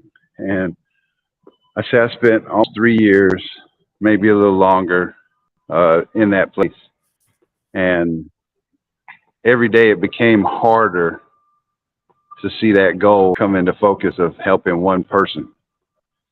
And I think it was after I had hung my badge up for the last time and walked away that I had ran into an ex-inmate at a store. And he came up to me, and he was he was much more overweight than he was in the pen. He was real chubby at that point, and he had a smile on his face. And he said, "Hey, G. Troy, let me holler at you for a minute." I said, "Okay, what's up?" You know, and he pulled out his phone and started showing me all these pictures of him and his wife, who was also in the same county jail that he was in. And he said, "You know, we finally kicked it. We finally got off the meth." Wow. I said, "Oh, Wow. yeah?" He said, "Yeah." He said, "All the crap I gave you over the time that I was in there," he said, "and you never wavered. You stayed the same. You treated me the same. You treated me as an individual. You helped me." And he said, "Now I've got my own business. I'm doing this. My wife is a nurse's assistant. She's doing this. Like, we got married. We all this stuff." He's like, "Man, I just wanted to say thank you for being you." And so that had validated every piece of hardness that I dealt with behind those four walls, behind them bars and them heavy doors, dealing with people from every walk of life with addictions and murderers, rapists, all of that stuff. Going through that mess, it messes with your psyche, even though you're not the one who's got to sleep there. At the end of the day, it validates everything. It makes you feel good. So I just wanted to share that. Good deal. Good deal. Leonard, good morning, sir. How you doing this morning? Good morning, Raheem, and the Morning Glow family. Man, we're talking about doubt is a terrible drug. How doubt could set in, man, and stop you, have you stalemated, Lord Jesus, or paralyzed from doing the things that you rightfully should be doing in this thing called life. Doubt is a terrible drug, Leonard. What do you say to that? Yes, I think it is for some people. That doubt could be the biggest thing that's stopping them. But it comes from a place of a lack of confidence. A lack of confidence. Sometimes you got to get a few wins before you get comfortable. But that first one, the hardest. The first one is the hardest. Sometimes, when I have situations, it may be important, but I'll set it to the side, right? Because at that time, I may not be ready to do it. And I'll put it off. And I'll put it off. And then, once I pick it back up, it's so simple. But doubt wouldn't let me address it at a certain time. So I have to go back and get my confidence in the matter and tell myself that I'm going to win this one as well. Yeah. And sometimes, what I thought was something that was going to be so difficult or was difficult at the time takes me 5 minutes to resolve. Wow. And I say to myself, why do I can't even explain it sometimes. Like, I got to make this phone call. And believe it or not, just no confidence. And I put it to the side. And maybe 2 or 3 days later, it's time to do it. Pick it up, boom, guess what? 10 minutes. Yeah. That which I believed wasn't going to happen or was difficult turned out to be something that I can resolve in 10 minutes. Yes. Yes. That's what doubt will do to you. Doubt makes you procrastinate. Yes, sir. Yes, Lord. Doubt makes you go the opposite direction, and then you got to burn more gas to get back where you were. Mm-hmm. Believe it or not, which some people who know me may not believe, I am very indecisive. The people on the outside see the outcome, but they don't know that I don't deal with the same thing 2 and 3 and 4 times in my head, and I don't know how I'm gonna do this and blah blah blah. You don't never see that.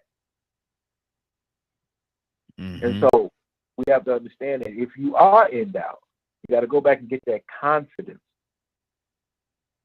to attack whatever it is that you're trying to. Usually mine is, a fear of being rejected or something of that nature, or denied. Mm-hmm. But when I'm ready to fight, I win. Mm-hmm. Mm-hmm. Sometimes my doubt is I'm just not ready to fight.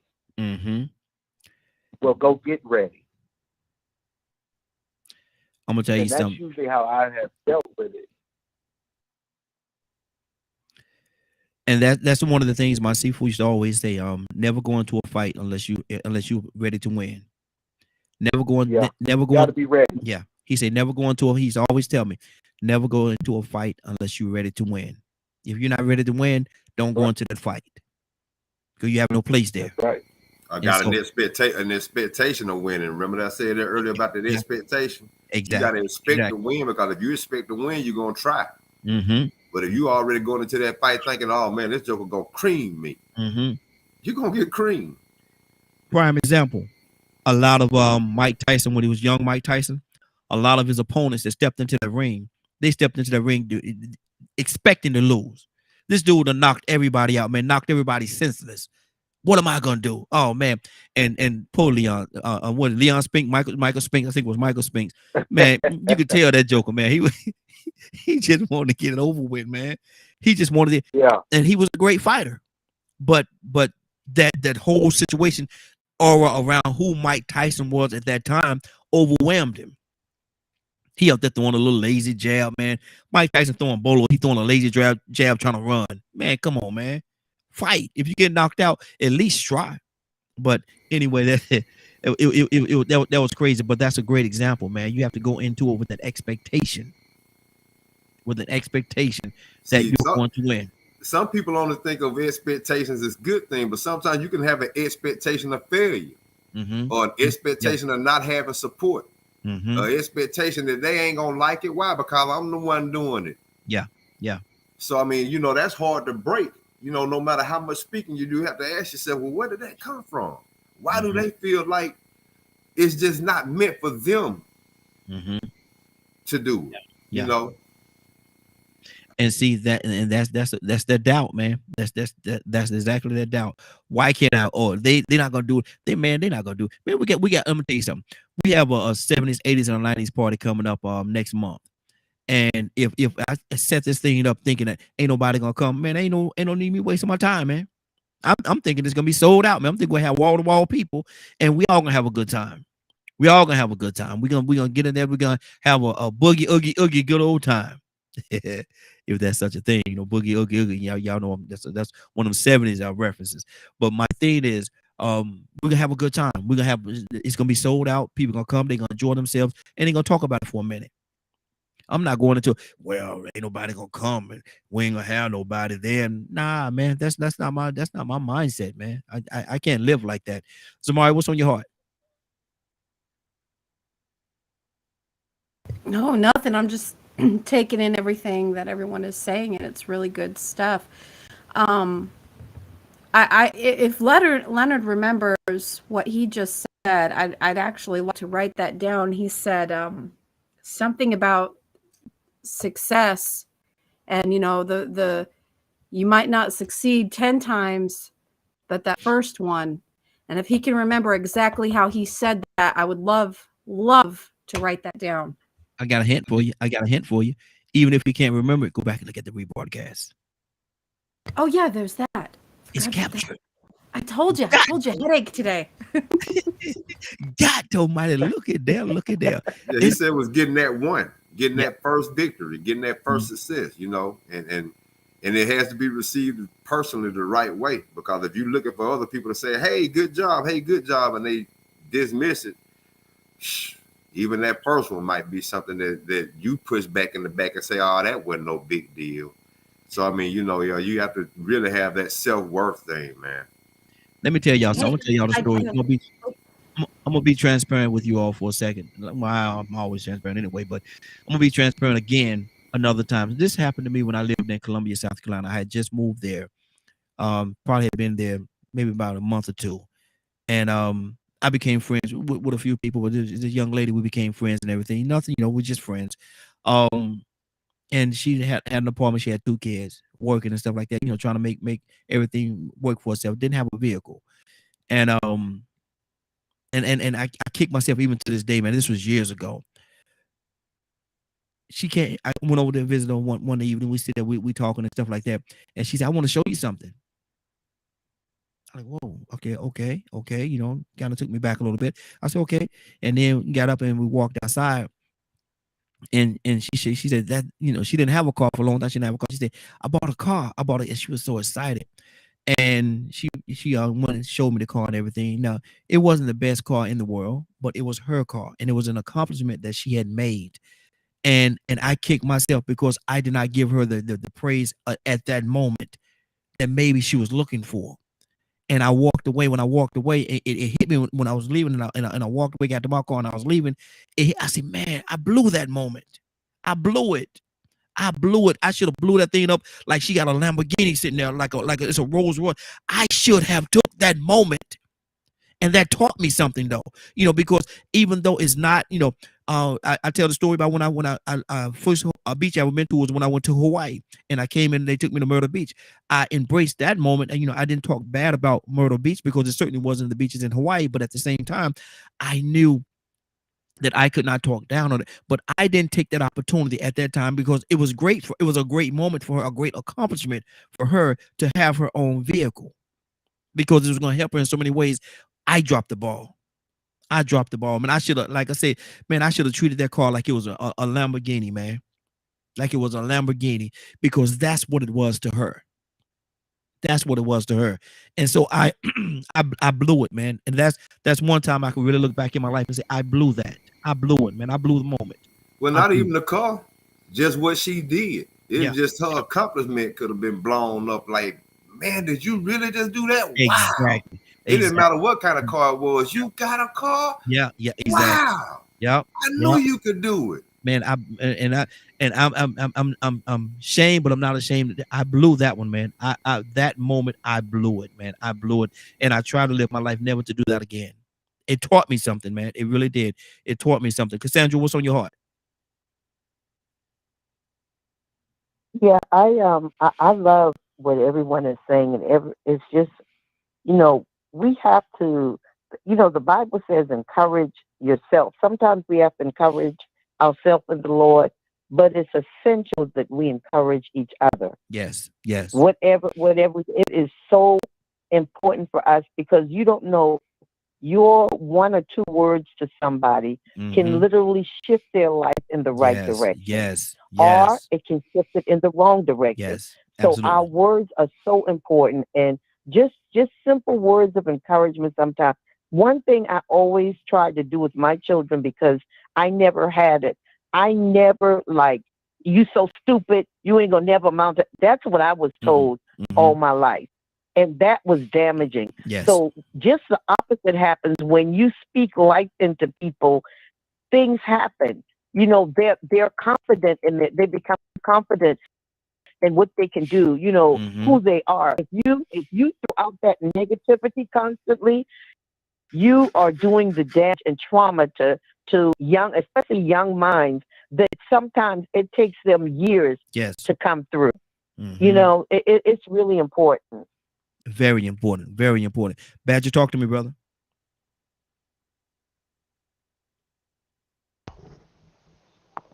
I've just been processing everything, to be honest. Did you present another question? No, same place, brother. Okay. I guess I'm still kind of listening to everything, it's the solutions of realization, and the importance of getting help if you need it. Um, it's kind of a very valid thing, but the part that like gets to me is access is not easy for everybody to get help. And that's something that we need to remember as well, is access is hard to get. It is.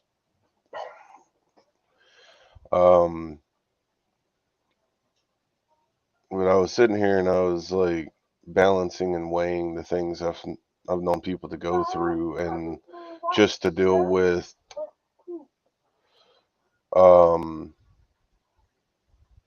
society in general, the amount of people that will beat you up if they see you struggling and stuff going, but in their mind, they're supposedly lifting you up, right? They'll say, don't be weak. Don't be this. Don't be that.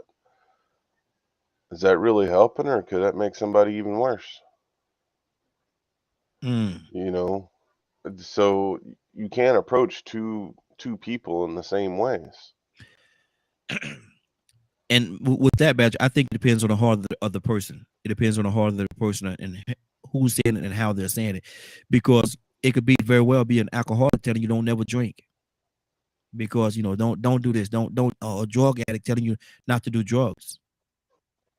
And it depends on the heart of the person, because if a person that's addicted to drugs, that know that the journey that they've gone through in their life, and they know the trials and the tribulation that they had to deal with and continuously deal with, they come to you and say, bro, whatever you do, man, don't never do drugs. Don't do these things, man. Don't do these things. And they can have a needle in their hand when they're saying it to you. Is that coming from a good place or a bad place? Unfortunately, that's going to be dependent on the person that's listening. I take that, and that's an unfortunate truth. I take that. I would take it in a positive way, because I'm a sober alcoholic, so I understand what you're talking about. Yeah. Would that come along the line of tough love?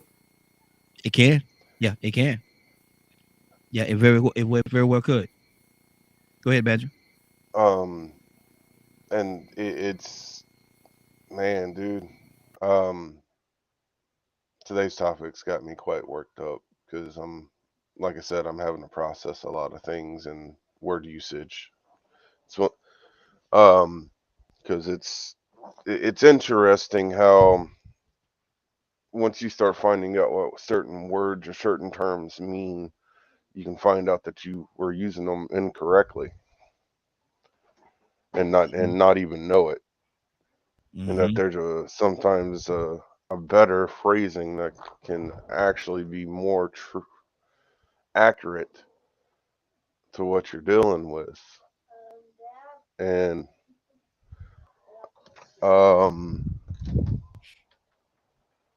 so in the scenario that you're giving, a lot of times those people, if they're telling you that while they're sitting there doing it, they're living why not to do it. However, depending on where the person's mindset is that is listening, there's a lot of variables in that. Because how many people out here where if you come across when they come across a drug addict or an alcoholic or things like that, and they're like, you don't have a degree, what do you know? I've seen you know what I'm crazy. talking about. Yeah, I know what you're saying. But my thing, I've seen a lot of people that's addicted to a lot of different things that have college degrees and different things. And I know what you meant, though. But I've seen that, man. I've seen people, fall off. Oh, man. so have I. I've seen people absolutely fall off. Leonard, what's on your heart? Then we're going to Toy You with a T. Toy You with a T with us this morning as well. But Leonard, what's on your heart, brother? I think what people have to learn, and to be confident and be prepared. Mm-hmm. And it takes a minute. But one thing about a fight is that you improve your chances of winning if you do the work beforehand. Mm-hmm. I am, like I tell people all the time, it's not that I don't have feelings or anything like that. But I do honestly believe that when I am right, I will not fail. And I have done so many things, you know, against myself, which has taught me a lot. Mm-hmm. When I hear about addiction, I remember at a point in my life, I was trying to find out what addiction was about. So you know what I did? I went and did the drugs. Mm-hmm. I heard somebody say, once you do it, you can't. I bet you I can. Couldn't get addicted because it's not in my nature or in my spirit. You know, you have to develop a warrior in your spirit. And I did not know, and I even learned through these conversations on this radio, I thought everybody cared about themselves. Mm-hmm. When I hear somebody say self-hate, I cringe. Why? You trust me, there's enough people out there that's going to hate you. Why hate yourself? What have you done so terrible to hate yourself? Work on that. That will strengthen and give you a lot more confidence so that when a fight does arise, you're prepared. And you don't have to take as many losses Mm-hmm. because you're prepared. You looked at the situation. Like I tell somebody, you know a good way to stop doing drugs? Just say no. Then folks will get upset. Well, how else you gonna do it? You tell me. Mm-hmm. Because you know me, Raheem. I'll go at you. Mm-hmm. You can come to me with everything. You know how people shy away. Well, you don't want to hurt their feelings and you don't want to say this. Mm-hmm. Yeah. You think I care. Mm-hmm. If you want to get off these drugs, this is how you're going to do it. Whether you do it now or 10 years later. So you have to put your confidence in the truth of the matter. That's how you win. Mm-hmm. That's Mm-hmm. how you win. You got to survey the situation. When I hear people say, somebody told me I wasn't going to never be nothing. So why did you believe them? Mm-hmm. As a child, you walked to me, tell me I ain't going to never be nothing. Your mammy ain't going to be nothing. Okay, Leonard, I'm dusting that chair off for you over there, man. You know where's that? I'm dusting that chair off for you, brother. I'm dusting off that chair. But that's what I want people to hear. Because if you're a young person and somebody telling you what you can't be, you tell that old devil, you ain't got half as much time as I have left to become what it is I need to become. Mm-hmm. Take that from the enemy and use the power that you can have access to to change your situation. You can't always depend on somebody else to do that. I gotta sneeze. And so, excuse me. come up with a plan. Don't wait. Start now. How am I going to defend myself against people who speak evil against me? Mm-hmm. You know how I do it because I've been on the show. Yeah. I'm a believer. Mm-hmm. So that's where my strength comes from. Thank you. Reinforced by the wins when I trusted God in all these situations. I've been in front of the United States Code of Military Justice and cussed all them out because they were lying. Mm-hmm. Wow, good deal. Good deal. So if you know what the truth is, stand on the truth and allow it to build your confidence to fight these enemies that are going to come against you. 508-924-3521, 508-924-3521. Give us a call. We'd love to have your input on what we're talking about today. Actually, what we're talking about is Doubt is a terrible drug. Doubt is a terrible drug. It really is. And I see somebody that went and got one of them fancy cups. Somebody that went and got one of them fancy cups. Toya with a T, good morning. How you doing this morning? Good morning. Good morning. How y'all doing? Hey, doing good. Good to have you, sis. We're talking about doubt and how doubt is a terrible drug. It will stop you, paralyze you, have you handicapped to any form of success if you allow it to creep in. Doubt is a terrible drug. What do you say to that, Toya? I don't know about doubt. You can have doubt all you want to. I think fear is the bigger topic. Because you doubt something gonna happen, don't make it true if you still do it. So now, Toya just gonna come here and change the whole topic, Lord Jesus. I mean, I'm just saying, because statistically, you can say, "Oh, well, I doubt if you make that much." Mm-hmm. It don't mean that you won't. You know what I mean? So I don't think doubt necessarily can be used as a bad thing. Everything is about how we see it, how we look at it. We can use it to be pessimistic or we can use it to be optimistic. Doubt can energize some people. I know what, though, for me, I doubt if I can try drugs. Talking about I ain't gonna get addicted to it. What? I doubt if that's gonna work for everybody. I love Leonard. God knows I do. Lord knows I do. But I cannot let people think that they're gonna be able to go try no drug to try to see if they're gonna get addicted or not, and think that all of them gonna come off like Leonard. I doubt that, but that don't make it true. Mm-hmm. You know what I'm saying? But it just depends on the individual. You know what I'm saying? When it comes to life, one thing that might make one person or a lot of people do one thing, it can actually be, one man's trash, one man's treasure.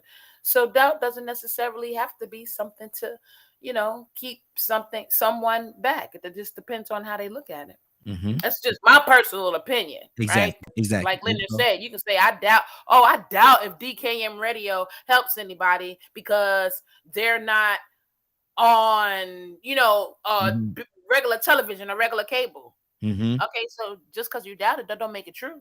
Exactly. Your doubts don't stop no show. You know what I mean? Now your fears, if you didn't do it because people said they doubted you, that's what's stopping you, because I know that DKM is helping people. You know what I mean? So I think it's all about perspective. Exactly. That's good. Let me go to Tucson. Tucson, what's on your heart, brother?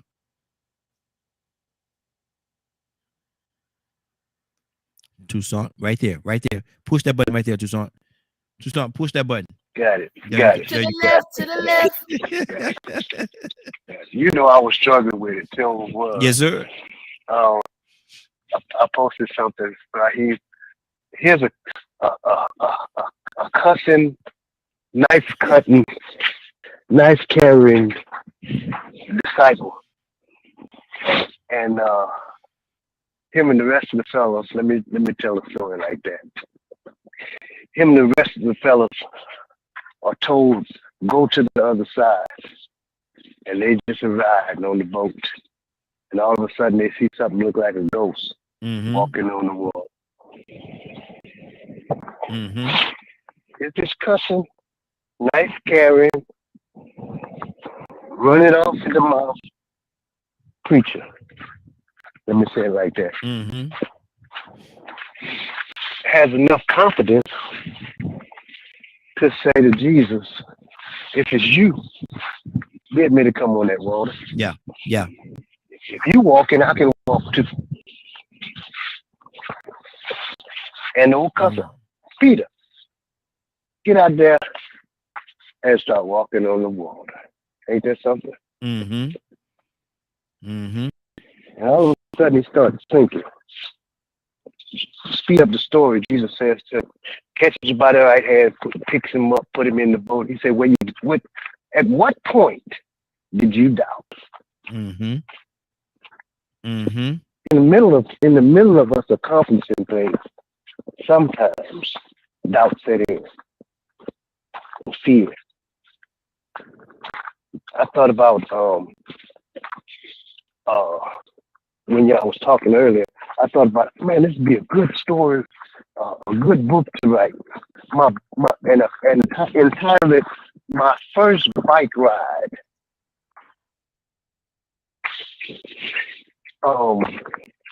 You know how you had somebody help you Yeah. and push you? I can't do it, Daddy. I can't do it, Daddy. Yes, you can, son. Yes, you can. And he'd push you, and he'd run it on the side of the bike, and all of a sudden, he let you go. And before you know it, you popping wheelies. You ever rode with no hands? Yes, sir. Loved it. Life is just like that. But you fall. You'll see. Sometimes when you fall, you're scared to get right back on that bike and ride again. But your big brother shows up and he says, "Boy, get back on that bike." Yes. Sometimes they beat you. I know my big brothers, they'll do something to you if you had a little, you scared of something. Especially, even if that boy keep messing with me, and Daddy will say, or Mom will say, or one of the older brothers say, "You come back here one more time," talking about somebody messing with you, and they'll beat you down to make sure that you get rid of that doubt or fear or scared, and you get right there. When we first moved to our neighborhood, my big brothers, what they would do is they would make us, anybody pass by the house, go out there and fight. We was just fresh in the neighborhood. Yeah. So we had to, I guess they was trying to make ourselves known. And no matter who it was, go on out there. And my brothers, they were so thick, I call them almost low down. They would sit in the ditch and win, lose, or draw every day. Anybody came out there, go on out there, and just start swinging. So, you better fight. You better fight. Yeah. But you wasn't gonna run, I promise you that. Exactly. Wow. Ryan, what's on your heart, brother?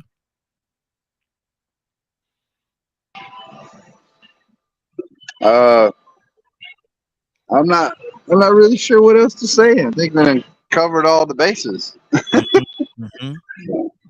You always have a way when say I don't know where else to go with it to throw something at me. So I'm waiting on it. Come on with it. Absolutely. Now, if wow, this is good. If you had someone in your life, hint, that was suffering from that doubt, hint, and you had to give her the confidence to move forward and put that pen to paper or write that book, hint, how would you tell that person? Now, we're not gonna call no names. How would you tell that person to look? Stop that. We're not dealing with that. We're not doing that today. Go write. Go take 1 hour. Go over there. Even if you don't write anything, I want you to sit in front of that computer or sit with that pen and for 1 hour. And if some come out. But if it does not, then at least you dedicated that hour to doing it. How would you do that? How would you do that, Ryan? Like she said, I already do that. That's something that I don't relent. Yeah, Rico. It's yesterday it was 50 degrees and today we got snow and the ground is froze. Wow. And everybody was late to work by at least an hour, except for me. Anyway, I get at her all the time about finishing that fantasy book she's got, writing anything really. I mean, I try to give the tools for success. That's what I do as a supervisor at work. I set these guys up every day to succeed, and somehow they find a way to disrupt that every day.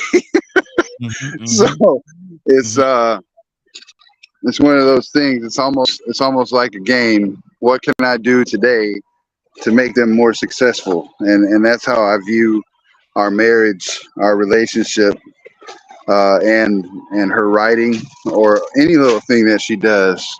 I view it as what can I do today to help her to succeed. So I've bought the tools for her as far as education classes that she needs to stop messing around and get back on there and finish them. They're wasting my money. uh, um, I find out what her interests are. What blocks is she having from accomplishing this goal? And writing is not my forte. I speak well, and I have a great mind, but writing is not my forte. But I try to include myself in that so that I can figure out ways to help her. Some people outside of, say, this relationship would have a hard time just constantly throwing themselves. It's like throwing yourself into a brick wall sometimes. But when you have a relationship that's sound and is good, you tend to focus on it more, on those things, because you want your other side to be successful as well. That's my thought process. So I've given her the tools. I've spent the money to give her the tools. I coach her all the time on how she's not inferior. She's not stupid. She's very smart. I try to build her up, and every once in a while she'll have a little burst. Oh, I'm gonna go in here and do this. And she'll go in there and write or whatever, and then we back to square one again. Like she said earlier, she didn't graduate. So I purchased the tools for her to get a GED. And when I gave those to her, she put herself in the bedroom for weeks and just study, doing all this stuff. And I'm like looking at her as an entirely different individual, because I was so proud of her putting the work in and seeing her successes on things. And then she got to that one spot where in her mind, she's got all that doubt, which is math. And it stopped her dead in her tracks, and she still hasn't finished it. So, I keep trying to remind her or say to her, one day you're going to finish this GED, and then you're going to move on to the next step. And I'm going to tell on her a little bit. She don't drive neither. So after she get that GED, she's going to work on that license. I'm like, you really don't understand, because you're not me. I'm looking at you, and you've lived this way your whole life, but you don't understand how much broader a spectrum life will become for you once you finish that GED, once you get this license and you get out here and you experience life and you're out there on your own. It tends to give you that confidence to succeed. It gives you that confidence to want to do more and step out of the box and do things that you don't normally do. And that's something that I think we can attribute to everybody, right? You give them the tools to succeed. You try to help coach them. And then sometimes you just got to push them a little bit, and they may not like it. But once they succeed and the world opens up before them, it's like opening an oyster and finding the most beautiful pearl in the sea. And all of a sudden their minds are just blown. Man, I'm missing all this stuff my whole life. Thank you. Exactly. That's good. Zamar, let me ask you a question. I'm here. I'm here. Yeah, man, you gonna wait till she say she feels to cry and then answer a question, man. Why do that, man? You wrong. I didn't see that. I didn't see that part. I didn't see that. I'll be on different screens. Just when he's talking, right? Just with that stuff, like it just makes me realize, like, you can hear the love in his voice. You can hear those efforts in his voice, and I am so grateful and so thankful for my husband. I love my babies so much. Okay, you answered it. I did. Well, in a roundabout way, but the question I was going to ask you is this right here: if you're in a place where there is no water, but there's a fence or a barrier. Let's say a barrier, and you can see the water past that barrier. but there's no water on your side. There's no water there. You need water. In order to survive, you need water. You have to have water. You have to have it. The barrier is that doubt that you have. How do you get past that barrier to get to the water that you need to sustain life? Well, I wish I had the answer to that fully, Raheem, but I really don't, right? I mean, You any have to have water barrier, to survive. Life. you have to have water to survive, right? Yes, you And have to have and water. the only way, you know, through certain parts of my life, my survival was my own, right? Right now in my life, for the past 20 years of my life, my survival, that water, that person that's giving me that drink is my husband. I'm telling you, you guys are going to end up kicking me off of this show because I talk about him so much like this, but but you know, it really is like he's constantly putting that canteen in front of me, right? But he's Drink, he's begging you to drink, though. yeah. He's begging you to drink. So when are you going to please him to the point where you take a drink and make it to the water? And that's my issue. That is begging my you to drink. Yes, and that is my biggest issue with myself, Raheem. And this is another piece to this puzzle because I see everything that my husband does. I see how hard he pours in, not just into other people, but into me as well. Like he gives 110%, 200%, right? Showing me, trying to show me my own potential, trying to show me what I can accomplish, giving me those words of affirmation. But then, you know, like you said, there's that block. There's that constant block where you're saying this and I hear what you're saying. Okay, I can do this. I can do this. Like you said with the GED thing, right? And then I get to that math, man, that math. And like you said, I had the GED book. I had everything. And I was just going through this thing. And then I get to that math. I'm like, okay. And I studied, or, you know, I did study. And then I go and I go on these different sites and I start doing all these practice tests and I flunk. Completely flop it. And then it takes me back. You're a little child trying to learn how to walk and you fall down. But then it takes me back to that moment in time where my high school counselor told me I wasn't college material. And all of that fear, all of that self-doubt, that worthlessness, you know, all of those things set in again. And I just know. You know what? That person, and I don't know, but that person that told you that could very well have passed on now. I don't know either. I mean, you're going back to when I was 15. Yeah. 16, That person could have very well that person could have very well passed on now. So why are you letting those words live on in your life? Cassandra, I need to speak to the counselor.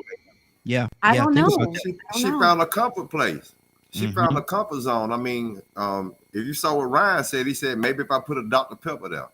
See, sometimes when we have these predispositions and these already mindsets against things that already sort of made us feel negative, why stay in this negative place when we could run to something positive? So, you know, boom, forget this math. Let me go over here and start crocheting, or let me play these video games, or let me drink this Dr. Pepper, or let me smoke this blunt. Whatever it is that make you feel good. We're still human beings that are always going to be influenced by recognition and reward.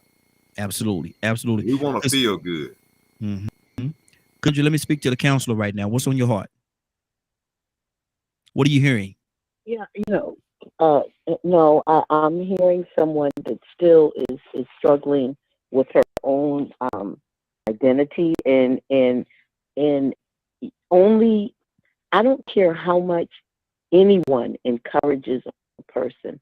It's only when you yourself, when you get in your head and your heart and your spirit that you are more than enough and that you can accomplish whatever it is that you set your mind to. That is the only time it works. Her husband can't do it for her, her children, anything anyone says on this line It's all great. We need to do that. But the bottom line is until she sees that, until she feels that within herself, that's the only time that you will be able to overcome any obstacle that you're trying to get over in your life. You understand what I'm saying? Absolutely. And that may sound, cut and dry, but that's the truth. Only you can make that decision that this thing is not going to be a hindrance to me anymore. I'm going to overcome it. And Zamar, let me tell you something. When I was in high school, I had a baby at 14, 15. I actually had him, but got pregnant at 14. And my homeroom teacher told me, you never amount to anything. You got a baby now. You never amount to anything. Now, why she said that to me, I know now that there was something she saw in me that just turned her off so bad. And I was an overachiever. I was in a gang, but I was an overachiever. But when she said that to me, that I would never amount to anything and I'd never accomplish anything because I had my son, I made up in my mind that I don't care what it takes. I'm going to make this heifer out of liar. She is going to be a liar. I graduated in the top 20 of my class. I was honor society, drama club, chess club, everything that I could do. And it was for me, but it was also to show her that you a liar. I am going to accomplish and I am going to be something. So we have to get people's opinions out of our head, and everything that you do it for you first. Do it for you. Everybody else can be proud of you, but do it for you. Absolutely. Absolutely. Shanavia, good morning, young lady. How you doing this morning? Look, I'm ready to go to church now after bed. I'm good. Good morning. How y'all doing? Hey, doing good, doing good. What we're talking about today is doubt is a terrible drug, and how doubt could seep in and paralyze, cripple a person from doing what it is they should be doing. What do you say about that? Doubt is a terrible drug. It is. Doubt and fear has killed more dreams than anything else. That's the reason why the graveyard is like the richest place on earth. A lot of dreams, inventions, greatness that died right along with those people because of doubt and fear. But we got a choice to. I just refuse to be one of them people. I can't. I'd rather die. I will die on E and make sure I use every single drop of whatever is in me before I not show the world. And that's not being conceited or anything, but before the world gets to see my greatness, whatever that may be, and on whatever level. If my world is just the 3 people around me, cool. But I refuse to die on fool. I can't do it. Wow. Whoa! Raheem, good morning. Good morning, Glow. How you doing this morning? I am doing awesome, Raheem. Good deal. Thank you. Good deal. Good to have you, sis. Asking a question, having a comment actually that doubt, the conversation on doubt, and doubt is a terrible drug. It can cripple you. What do you say to that? Is doubt a terrible drug? It sure is, Raheem. That's what a lot of our problems are. We doubt.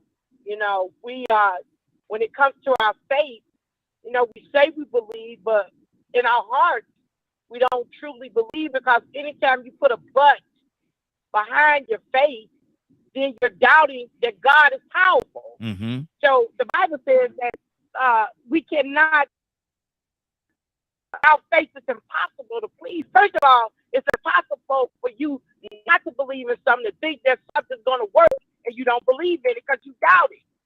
So that's where the struggle comes in with us spiritually. I had this, I think I told you, I had this young lady. She called me day before yesterday. She's in the hospital. She's been in there for 7 days. And she called. She could barely breathe. And this is what she says. She says, do you think you could do that thing that y'all do? That's what she said. Because I'm in the hospital. I'm not as clear as that. She said, I'm in the hospital and I need it right now. And what she was talking about, it was prayer. Yes. But see, what she didn't understand was that, yeah, we can pray for her. Yeah, no problem. Prayers of the righteous avail much. But God wants to know, do you want to be made whole? Mm-hmm. Santa had it right. You got to make a decision in your life that you want to be whole. And you believe that whatever you believe, I'm not trying to get people to believe in what I believe, but I know what I believe it works. But what I'm saying is that when you put that doubt in there, then you're doubting what you believe in. So that's what's going to heal you. And even though if he doesn't, you have to trust that it was the best decision that he made for you in your life. Mm-hmm. So it's a whole lot of layers to understand that doubt is that thing that the enemy uses against all of us, not only in our spirituality, but mainly yourself. Mm-hmm. If you doubt yourself, you already have problems, and that's the root cause of it all.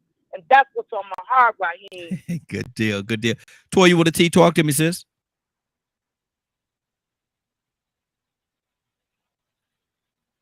Toya, you there? I doubt that mute button is gonna beat me. What's up? No, yeah, no. Willa hit it, and everybody hitting it. Yeah, like I said, different people, different strokes for different folks, and again, doubt can drive different people different ways. But yeah, I think doubt, disbelief, fear, all of that is kind of in the same little goodie ball, and they all lead to each other. And when you allow those things to cause you to make no action is the problem, right? Because even with fear, right? Listen, I'm like Z. I dropped out of school. I didn't want to do it. Mm-hmm. I was 27 and a manager, and I had to prove to myself, like Cassandra said, well, I know I'm smart enough, but does society know? Because you didn't get your GED. I had a man pack me up and take me up to my parents because he was like, what? You're a dropout? Oh, you're a deadbeat. And he packed me up and took me back to my parents' house and dropped me off. And lo and behold, when we both started college at the same time, the college graduate had to take like 12 remedial classes, but the dropout went straight into her courses.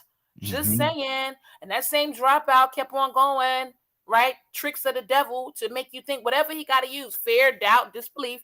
Oh, you can't do nothing. You can't be nothing. And this girl finally got a master's, and I said, I'm still going to keep on going. I failed a lot of times. I still ain't strong in math. It's a lot of things that I fall short from, but I'm not going to stop. So you can doubt.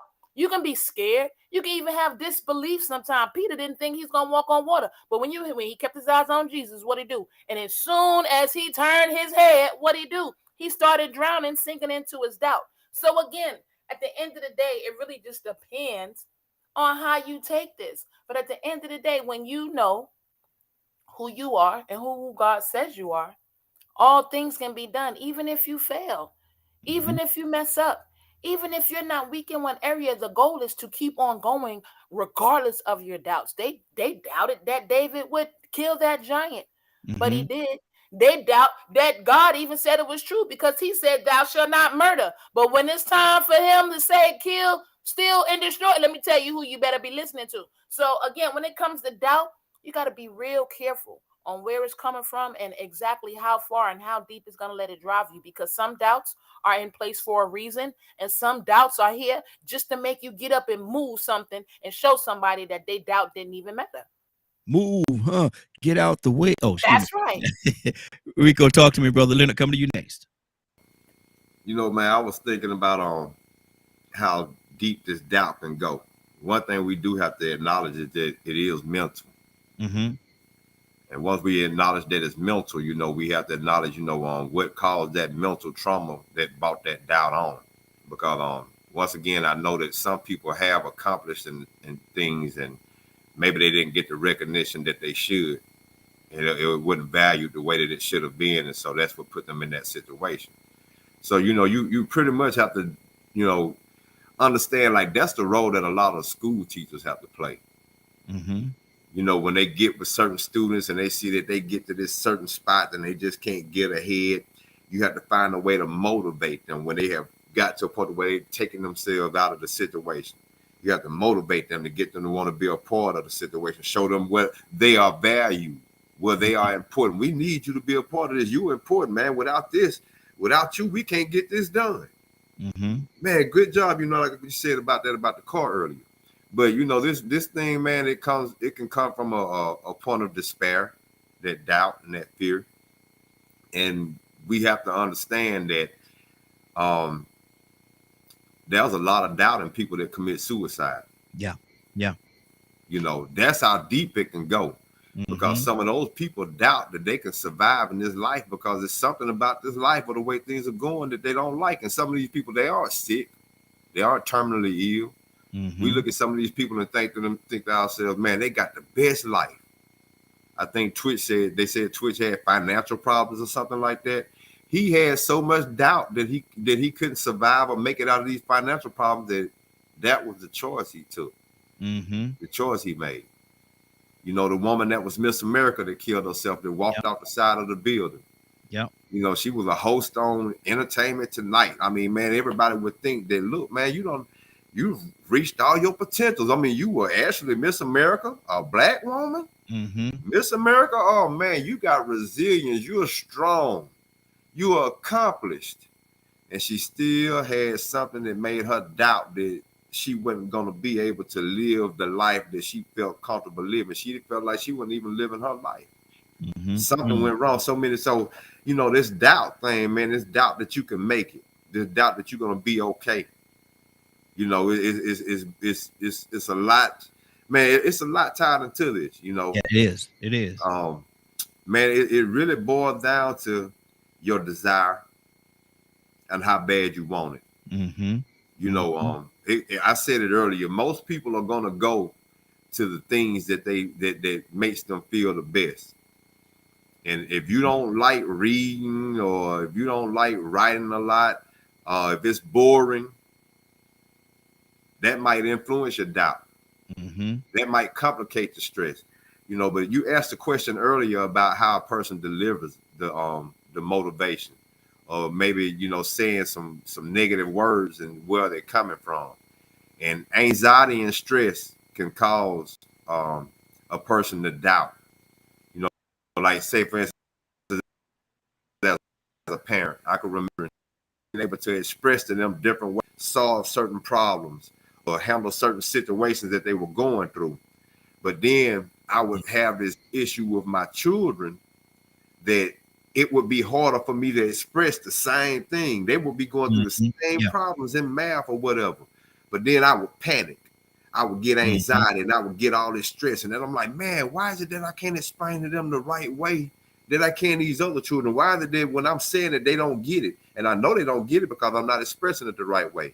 It was because it meant so much to me that I was stressing that they wouldn't get it. I was stressing that they wouldn't meet the expectations that I had set. You know, we all want our children to at least meet our levels of accomplishment of higher. And I panicked and I was worried that it bothered me more. It was more stressful that they wouldn't be as smart as I was in school. And so, you know, in the process of going through this anxiety and stress and them doing what they're doing, I might say something negative. My son gang fight. He getting kicked out of alternative school. I motivate him to say the most positive things, but then I went back and read some messages that I sent him one day, and I said something out of stress and anxiety that I had to go back and apologize for the other night because I put myself in his shoes. And I said, well, dang, man, that didn't sound like I was trying to motivate him. I'm glad you said dang. Yeah, I said, well, but I'm gonna tell you what I said to him. No. Okay. I mean, it wasn't bad. I'm gonna tell you what I said to him though. Okay. He was saying that he wanted to go to school and he wanted to go to college, but then at the same time he fighting and getting this gang stuff. And I told him, I said, yo, stupid A, doing this and that. Wow. And so I went back and I read what I texted to him.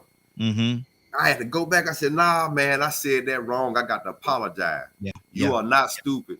I said, but you are doing some stupid things. Yeah. And I had to apologize because I knew then that, hey, once again, I was being part of the problem. You know what I'm saying? I was causing more doubt in him and giving him more reason to doubt that he could succeed in school because I had just told him he was a stupid A. Yep, exactly. Wow. But really, truly, I was meaning to say that you are doing stupid things, but you're smarter than that. So that sort of contradicted everything that I did, and I was actually probably influencing more doubt with some of that mental trauma with the words out of my mouth, but my heart was coming from the right place. Yeah, exactly. And see, I don't know how I won't try to line it up with what happened with me with the young lady, man. Because like I said, man, I felt, man, Rico, I'm gonna tell you, I felt terrible, man, because I should have reinforced her accomplishment in a more positive way, and I did nothing, man. I did nothing. You know, man, that hurt me, man. It really did. That hurt me. Not showing her that she accomplished something, that she did something. Bro, imagine how I felt when I went back and saw the words that I tested to my son. Exactly. I thought about how that felt when he heard that. I said, Lord, have mercy. Did I actually call him, say that he was that? Yeah. So I had to fix that, man. I mean, because I know that is not where I was coming from. But out of stress and anxiety, I came out of my mouth the wrong way. So according to like what Badger was saying, it depends on how the individual was saying took it, because he could easily say, Dad, I know you didn't mean that. Yeah. I know you were just stressed. Exactly. But then he could it would be just as justifiable if he took it as, oh, Daddy, that's the way you feel about me? Oh my goodness, well, I can't be worth 2 cents. Wow. Let me go. As a matter of fact, let me go to Badger. I hadn't spoken to Badger in a minute. Badger, what's on your heart, brother? I mean, it's kind of the same as what I've been saying. Like these issues stem from so many different sources and individuals. Everything from trauma, people talking down to you, people telling you you're not, because you struggle in something, you know, it doesn't matter how good you are in other areas. It's the fact that you can't do that one thing, you know, and people use that as ammo to beat you down. And sometimes it's because they're jealous at the fact that you are good at those other things. People will beat you down out of envy and jealousy. Yes, sir. So it's just, you know, having to weigh, who am I in this moment?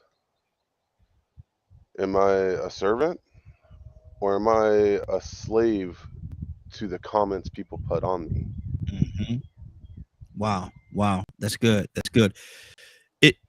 I want to switch over to something else, but before I do that, I want to make sure everybody finish their thoughts on this. Anybody have any more thoughts on this topic right here before we move on? Because we could talk on this for another 4 days. We could talk on this topic here for another 4 days, easy, and still run out of time. Anybody have anything on their mind, on their heart before we move on to something else? Yeah, Raheen, I got one more thing to say, because Absolutely. I just thought about this, right? The other day we had talked about, you know, the traumas and everything, and I had said something that you had me repeat, which is, I am valuable, I am worthy, I am loved, all of that, right? So I don't want to, with that being said, and me talking about my own personal issues with this doubt thing, I don't want anyone to think that it seems contradictive. So I just kind of want to put that out there. Like, I know, because it can come off as a contradiction in a sense.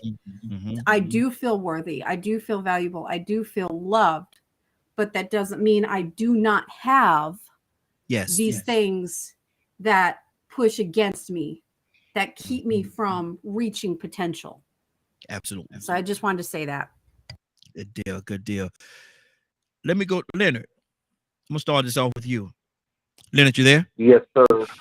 Yes, sir. Leonard, if a person come to you, and this is an individual, everybody gonna probably view this thing or deal with this thing differently. I understand that, but Leonard, somebody come to you and they say, man, I don't know what's going on, man. My frequency is off today. My frequency is off today. What does that mean to you? Well, when I say that, it means that, one, I am not tuned in. I am not tuned in to the source of my strength. And it lets me know that I am off. And so then I have to go back and find out, you know, as much as I can, okay, how did I get to where I am? And what is the reason? with that issue Ms. Z had, and I was just listening. And I used to do a lot in education with writing. And I was like, start a writing plan. Each time of day, if I'm going to write something, if I got a project to write or whatever I'm writing, I have a writing schedule. And if you set a time to write at 1 o'clock, and you get there at 1 and you ain't got nothing, it's not write 2 or 3 words. Write, man, I couldn't think of nothing today. Pretty soon you're going to quit. You're going to say, I don't set aside this time. Now I need to use it. And even if you get there and you can't write, you write, I just couldn't find that today. But tuning in to your source of your strength, I think, is a perspective I learned from Christianity. And it has helped me a lot for the very simple fact that I remember on this call, and people say, well, everybody don't have that type of courage and blah, blah. What does that have to do with anything? You're not me, so why would you have my type of courage? One thing you can't be scared of is feeling. Like I love when Tucson made that example about riding that bike. And how, my dad helped me learn to ride a bike, but I never knew that he did not know how to ride a bike. Wow. And how I found out is when he tried to ride it, he fell off the bike. And they used to laugh at him because he couldn't ride a bike. And I was like, wow. So if, like my friend who wanted to be great, they are great to this day. Those things that they said that they would become, they became. And I'm going to say something that may throw a lot of people. I didn't become anything. Wow. Wow. I didn't become anything. My focus was, man, look, I wanted to get out of school so bad that I decided to go to the military before I graduated from high school around 16 years old. And that's what I did. And then I came back and then I got those degrees. But that was what I had to go through. So you have to work on whatever it is that you want. And you have to apply yourself, like Rico said, with his son. I got 2 sons. And man, this is the hardest thing in my life. It's being a father. Wow. It's the hardest thing in my life. Wow. And so I'm always looking for a way to engage. And I also have to be careful because the type of guy I am, I may say something to them that I hear people talk about. So I started letting them, I never started using it like, you stupid. No, you're doing something stupid. Yeah. And because I don't want them to make the same mistakes and things. However, we have to understand it's going to hurt. It's going to hurt. Development and doing something and being successful is going to hurt. But you can prepare for that hurt. Exactly. Wow. If somebody come to you and say, and I'm just throwing this out there, we're going to move on. We're not going to stay here at all. That's not the smartest thing I ever seen you do. That's not the smartest thing I ever seen you do. I mean, is that what you're doing right now? Well, that's not the smartest thing I ever seen you do. There should be a message in there that, like you're hitting them with a pillow, but you hopefully they understand the point. Let me go to Ryan. Ryan, if somebody say I gotta sneeze again. If somebody say that my frequency is off, to come to you and say, I know, man, it's tickling in my nose. If somebody come to you and say, my cut it out, bro. My frequency is off today. My frequency is off today. Ryan, what does that say to you?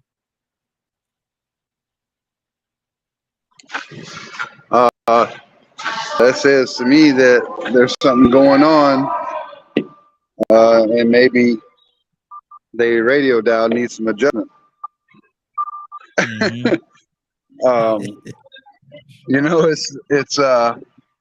that's one of those statements where it can go any which way, right? Like, so explain to me, like, give me a little more in depth on what you mean by your frequency is off. Well, see, I can't. that's why I'm leaving it to everybody else, everybody's interpretation. That's why I say it's gonna mean something different to everybody. I'm leaving it to when somebody say that to me, sounds and vibrations and all that stuff. You know, it carries a lot. When you're talking about sounds, vibrations, and frequencies and things like that, you know, all that, people don't understand how impactful that is to your everyday life. So if they come and say my frequency is off today, my frequency is off today, pitches and tones and stuff like that, that carries a lot of weight in this life that we live in, and people don't a lot of time pay attention to. And so how in touch with themselves will they have to be to know that their frequency is off today? So most people have a pattern. They have a daily routine, you know, whether it be a job or getting up and taking care of the kids, getting them off to school, or just, you know, getting up, like Rico said earlier, lighting up a blunt, whatever. Like people have a pattern. And when you deviate from your pattern at all, it can mess up your frequency. Whether that's you didn't go to bed on time, or you watched something that messed with your soul last night before you went to bed, and your brain running around in circles, making you think, oh man, that's going to affect me, you know, whatever. It could be multiple different things. And I think it's important in your life to have that pattern. Like for me, I sleep 4 hours a night. That's about what I get. But I'm programmed to function on that. I'll come home after work and crash for a couple hours, maybe longer. If my wife decided to cuddle me in the bed, then I sleep a little longer, you know. But it's a pattern, and my pattern, unfortunately, was born from chaos. My pattern started after I became a CO. And I started getting night terrors and kicking and tossing and turning and beating my wife up in her sleep or in my sleep, you know. And that pattern, if I sleep any longer than that, I've noticed that once I hit that heavy sleep, I have some real unsettling dreams, unsettling visions, and I don't like that. So I've programmed myself 4 hours of sleep, go and get yourself up, go to work, do what you got to do, come home, take a nap, get back up, you know. And if I deviate from that, so like on a Saturday, let's say I allow myself to have that deep sleep, I wake up, I'm tired all day, I don't want to do nothing, I'm sitting in my chair, falling asleep, like, nope, gotta get up, gotta push through this, let's go. And I'll get up, clean up, make her get up, come on, let's go to the store, let's do something. We got to fix the pattern.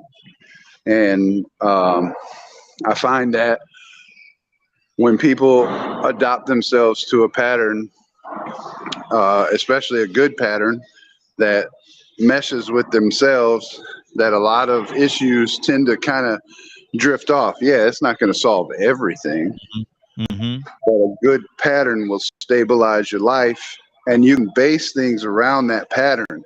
You can base, for her, spend a little time writing, or for other people, figuring out how they can overcome or seeking help for certain individual or certain problems. Excuse me. Patterns are good, and it helps you dial in that life, like you said, frequency. Frequencies are kind of like you go to the hospital and you're looking at the heart monitor. That's a frequency. And you see that line, and that line is your lifeline. So you dial into your frequency, you keep your lifeline strong. Good deal. Let's keep this thing going. Let me go to Toya. Let's go to Toya with a T. Toya with a T. Frequency. My frequency is off today. What does that mean to you when somebody say that? Yeah, that's like your like your zone. You know what I'm saying? Like your wavelength. You know, everybody got these vibrations, how they feel, high vibrations, low vibrations. You know what I'm saying? The ups and downs. And when your frequency off, that just mean like it's just off day. You know what I'm saying? Your spirit off. You know what I'm saying? Your mind off. You know what I'm saying? It might not really be there. And due to low vibrations, we just got finished talking about doubt. That's a low vibration. That's a low frequency. You know what I'm saying? So from what a human really is, of course, if you're a person who someone told you something and it carried with you, then that's what that means. Your frequency is off. Because as a human, you should be able to be confident, clear-minded, you know what I mean, not distracted. And all of these things mean something. This is also part of diagnosis. You know what I'm saying? When you start to be able to dictate someone being off, their mind not clear, we can start getting into depression and different things like that caused from, you know, different, not only experiences, but different health issues as well. You know what I mean? So when it comes to frequencies and you understanding yourself as a being that has a spirit and energies and vibrations, when you really get into that, you know, just like your radio, if you don't have a good frequency, you're going to get static. Yeah. And you're not going to hear all the song. And it's going to cut off and on. And it's going to be complicated for you to get the message because you can't get a good frequency due to other things that may be, you know what I'm saying, interfering with the reception. You understand what I'm saying? And it's the same way with us humans. We really don't realize as humans, you know, how important our vibrations and frequencies are and how detrimental they are to everything that operates on this whole universe. Exactly. That's good. That's good. Frequencies, people don't understand frequency means a lot. Tucson, what does it mean to you, man? When somebody say my frequency is off today, what does that mean, Tucson? I'm having a bad day. Can't get it together. Oh, can't get right. Can't get right. Can't get right.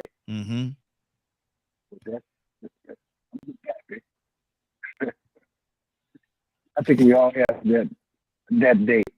You ever well, I thought about something, man. I thought about riding in the traffic circle and forgot that I was in the traffic circle and I just stayed there for a while. I can't tell everything about that situation. Puff, that sound like one of them puff pass, man, brother. That sound like a puff pass. That's what I was so dressed. What in the world? I mean, I know I'm okay now. I'm supposed to be about 30 miles down the road, but I'm still in the traffic circle. Going in the circle. Will it go around in circles? Let me put this thing out. No, but no, boy, that's some of that. By myself, so that's some of that skunk right there. Because I wouldn't share.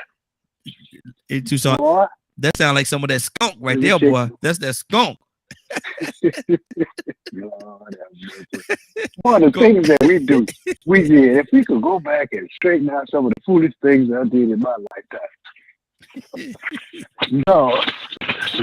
That's why when I see, I think somebody was saying something about, I think it was Leonard, about how the being a father and telling them basically what they're doing might not be for their best interest. I have my favorite saying is, go ahead, let's see how that's going to work out for you. It ain't gonna work out too good. But some days you ever get up and you be disorientated? Discombobulated? Discombobulated. Yeah. That's your frequency be off. Now I know. Oh, what my glasses? And they're on your eyes. Exactly. That's bad when you can't find your belt, you can't find this, your keys, you can't. And say, man, I might as well stay home now.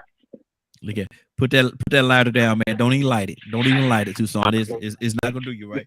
No, don't even light it. Rico, talk to me, brother. Now listen. It's clear right here. That was in the day. Yeah, It wasn't yesterday. Exactly. I understand. Rico, talk to me, man. My frequency is off today, man. Talking about frequencies and pitches and tones and all these different things. If your vibration is off, what does that really say? Yeah, that's just like just being out of sorts. You know what I'm saying? You might have had you might have had a bad dream, toss and turn all night. You know, I sweat real bad when I'm asleep. You know what I'm saying?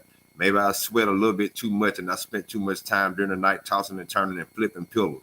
I didn't get a good night's sleep. So now when I wake up, man, I ain't too well rested. You can get out of sorts like that. You can be you can be off frequency because you didn't get enough required rest, or maybe you drank some caffeine before you went to sleep. So now you got this little stuff crawling up under your skin. I used to do that in high school. That Minute Maid grape and Minute Maid orange. Man, I used to drink it like water, man. And I'd lay in bed at night, man, and just kick all night, man. It was like I felt like Beavis and Butthead. I felt like I could jump through the roof. Like, man, where all this energy coming from? Then I wake up the next morning, man, go to school, and I would be all messed up because I ain't have enough rest, man. I couldn't focus. I started falling asleep or whatever. Maybe PE wasn't good that day. I didn't perform as good. So many different things, you know what I'm saying? Even with the things that I like doing, I was motivated, and then all of a sudden I just was, I ain't just feeling it today. You know, that's that physical thing and the mental thing, but then you have the spiritual side of it, man, where sometimes you just wake up and you don't know what's right about the day. Something ain't right. Something ain't right, and I don't know what it is. And then all of a sudden, before the day is out, you get that phone call. You lost this family member that's been on your mind. Dang, that's what that was. That's why I couldn't get right today. Maybe you go to work and have some freak accident happen. You, man, is this some Final Destination stuff? Where did this come from? Yeah. Every time I turn around today, man, I had a couple car accidents, man. I sort of knew that something bad was going to happen before it happened, but I tried to blow it off and just move on with my day. And then before you know it, before I could get home, right before I made it home, oh man, I knew something was going to happen today, man. Today just been all the way off. So, I mean, sometimes, man, it's beyond just the mental and physical. It could be spiritual, but the thing is being aware of it. You know what I'm saying? That funny feeling. Yeah, that funny feeling. A lot of times it does mean something. Cassandra, what's on your heart? What does it say to you? My frequency is off. My frequency is just a little bit off today. Cassandra, what does that mean?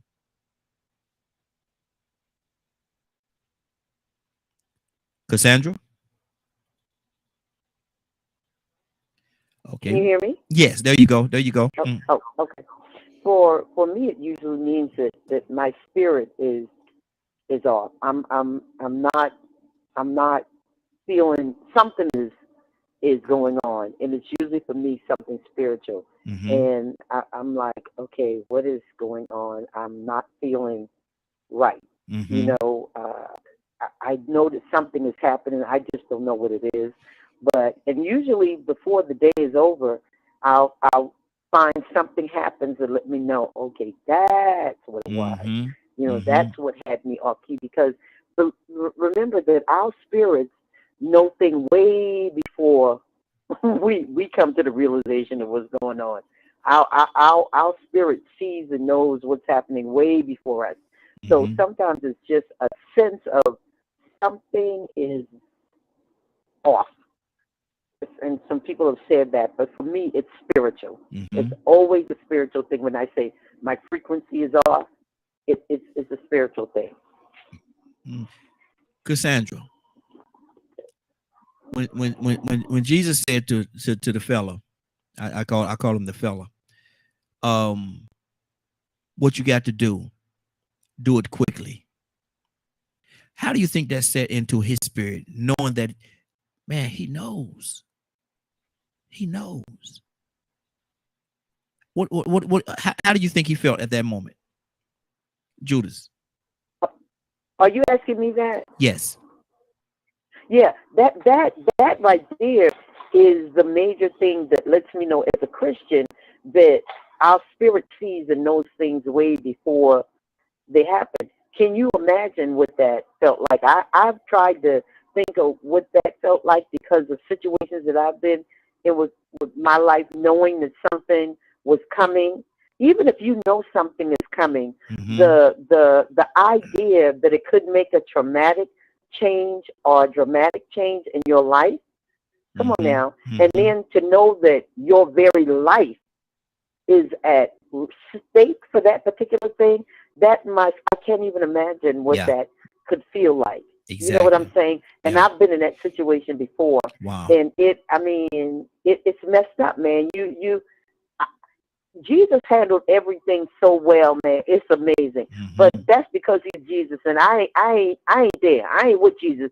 I be about to climb the wall, about to jump over the side of the rail or something crazy. You know, because it's like, no, I can't handle this. Yeah. But he taught us that, you know, if we trust, and that's just me because of my belief, if I trust him, there's nothing that I will not get through or I cannot overcome. Absolutely. Absolutely. Well, Raheem, my frequency is off today. What does that mean? I can only add what Cassandra said. Raheem, I mean, I wish I was able to describe it. Sometimes I can't, because sometimes when I'm connected to that spirit, it feels so. Sometimes I gotta hit myself that I'm so connected.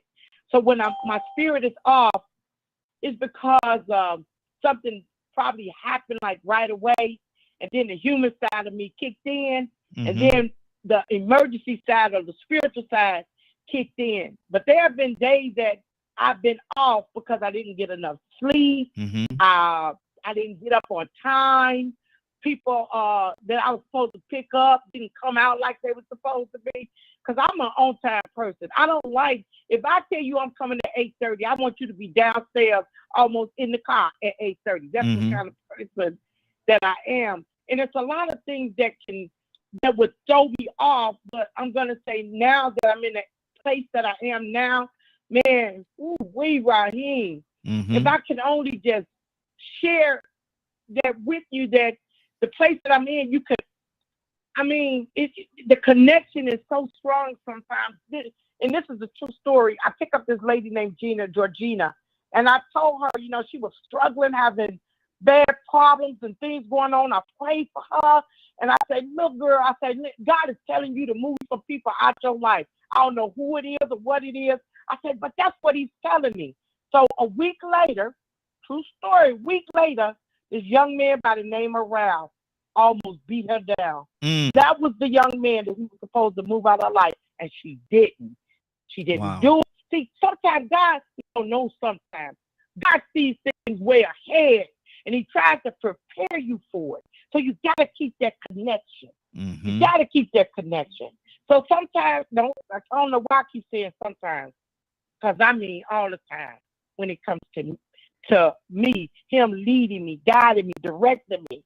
That's just the place that I am in right now. I'm human like everybody else. I go through things. I have to come back and pray. There are so many things that I have to do still, but guess what? Guess what, Ryan? I trust it. Exactly. I trust him more than anything in this world, Ryan.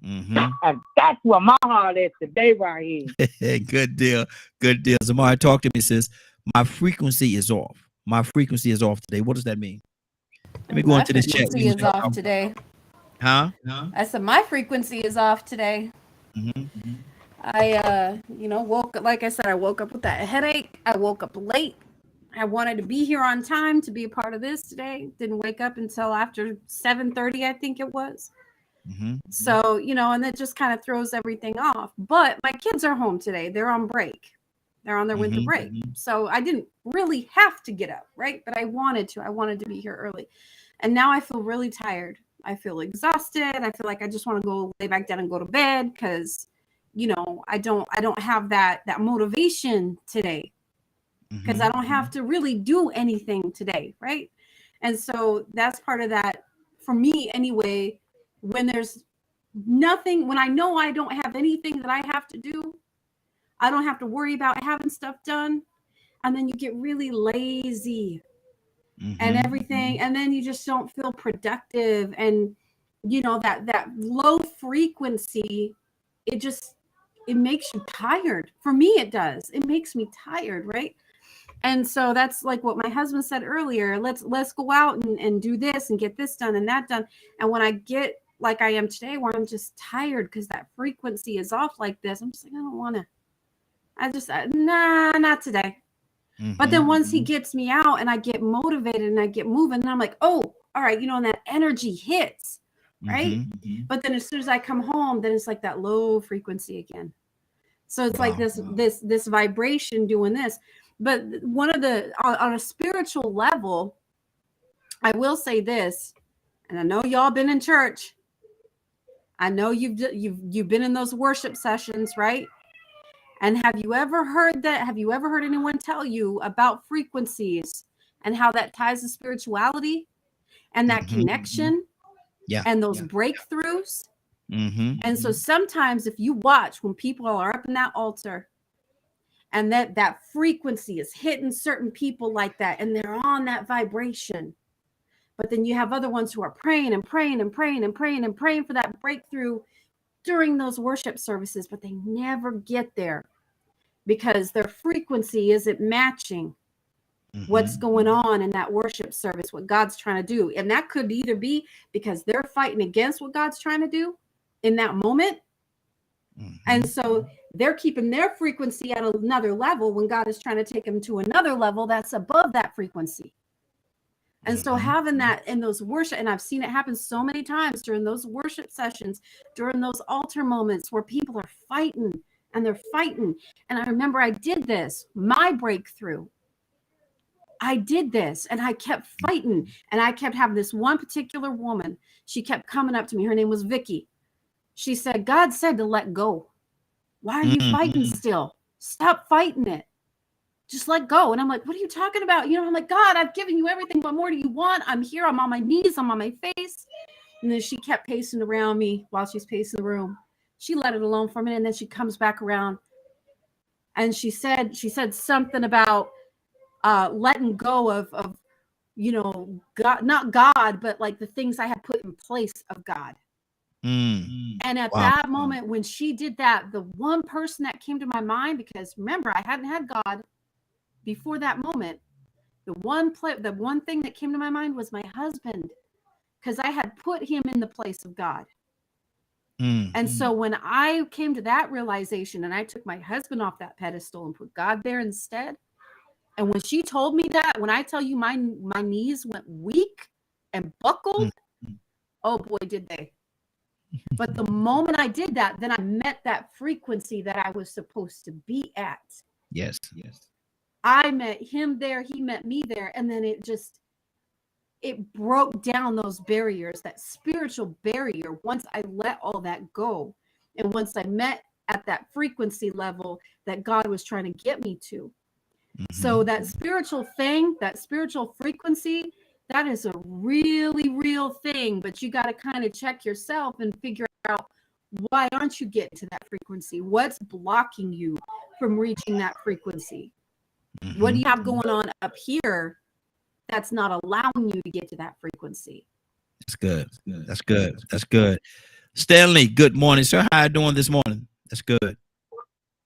Good morning. Doing good, man. Y'all doing all right? Hey, doing good, doing good. We're talking about my frequency. And if a person comes to you and they say, man, my frequency is off today, what do you think they're really saying to you? Well, a lot of things could be off kilter. And I'm listening to her say her frequency is off today. Mine is off as well. And I think sometimes you have to just have to get rid of some folks. And because it could be some spirits working against you that you don't know about. And I've got so much stuff going on right now that my frequency is definitely off this week. I've got too much on my plate, and I don't want to take anything off, even though I need to take something off. But it's just a lot of times, you need to move in a certain way, and sometimes you can't get that. You can't get it going because of you don't want to disrupt things sometimes, but sometimes we need to disrupt things. And that's why we get stuck. We don't want to do it.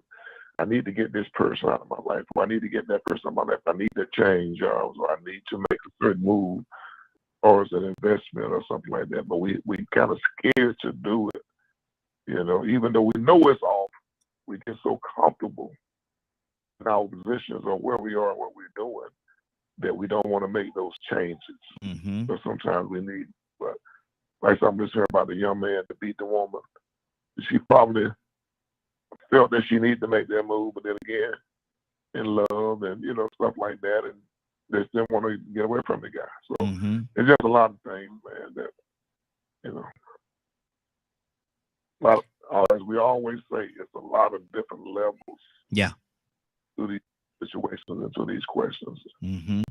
Exactly. And there really is, because frequency, people don't realize frequency, it means a lot. There's a lot of different things tied up in that frequency, man. Pitches and tones and it's so much tied into this thing. Tucson, I saw your hand, brother. What's on your heart? Yeah, I thought about when I'm just talking from where I come from, Jesus went aside to a certain place. It's because he was doing some stuff constantly, doing things, changing, making changes in people's lives, and all of a sudden, he would go to himself and sit and talk with the Father. And sometimes that's what we got to do when our frequency get off. Yes, sir. You're doing too much, maybe, perhaps. Too much influence, outside influence. Everybody has an opinion about what you're doing. Might be little bit too much praise, self-confidence. Remember when the sons of Sceva, I think that's who they were, decided that they was going to cast out some demons in the name of Jesus. Come on. And demons say, Paul, we know Jesus, but who are you? So now, and then another time, the man brought his son to the disciples and they couldn't do it. He said, we didn't brought the disciples, my son, and they couldn't. And he says, well, sometimes praying ain't enough. Remember how Jesus, you ever thought about why he went in the wilderness and fasted 40 days and 40 nights? To accomplish the mission, the total mission, to be attacked, to get prepared to be attacked by the enemy. And the enemy thought that he was at his weakest point. No, sirree. He was at his strongest point. Because he was able to combat him with what he needed. Remember, he says, man shall not live by bread alone. Exactly. But every word that cometh forth. So sometimes we have to just let all of this stuff that we pouring into people be poured back into us. Get somewhere and sit down. You can't do it all. Exactly. And I'm talking to myself. Yes, sir. You know what I'm saying? Right. I understand exactly what you're saying. Paul, good morning, sir. How are you doing this morning? Hey, good morning. We talk about frequency. So, can you say it again? My dog just made a noise. I couldn't hear you. Yeah, we're talking about frequency, and if somebody come to you and say my frequency is off, today. Paul, what are they saying to you? Well, I think it's like, well, I'll just give an example. So sometimes I'll do a check-in with my students in the morning. I'll say, show me with your fingers how you feel 1 through 10 today. And, they'll do 1 or 2 and then I'll, if it's very low, sometimes I'll ask them, hey, do you want to share why you feel so down today? And sometimes they don't really have any particular cause for it. And other times there is something like, oh, my parents are fighting or talking about getting a divorce and I'm upset about that. So, there's those external factors. And then is, I think kind of what Donald was talking about there is just that sometimes our minds take us in different directions. We might get overconfident. We might see things in like a really binary black and white simplified way. You know, I'm good, I'm bad, I'm great, I'm terrible. You know, just these extreme thoughts.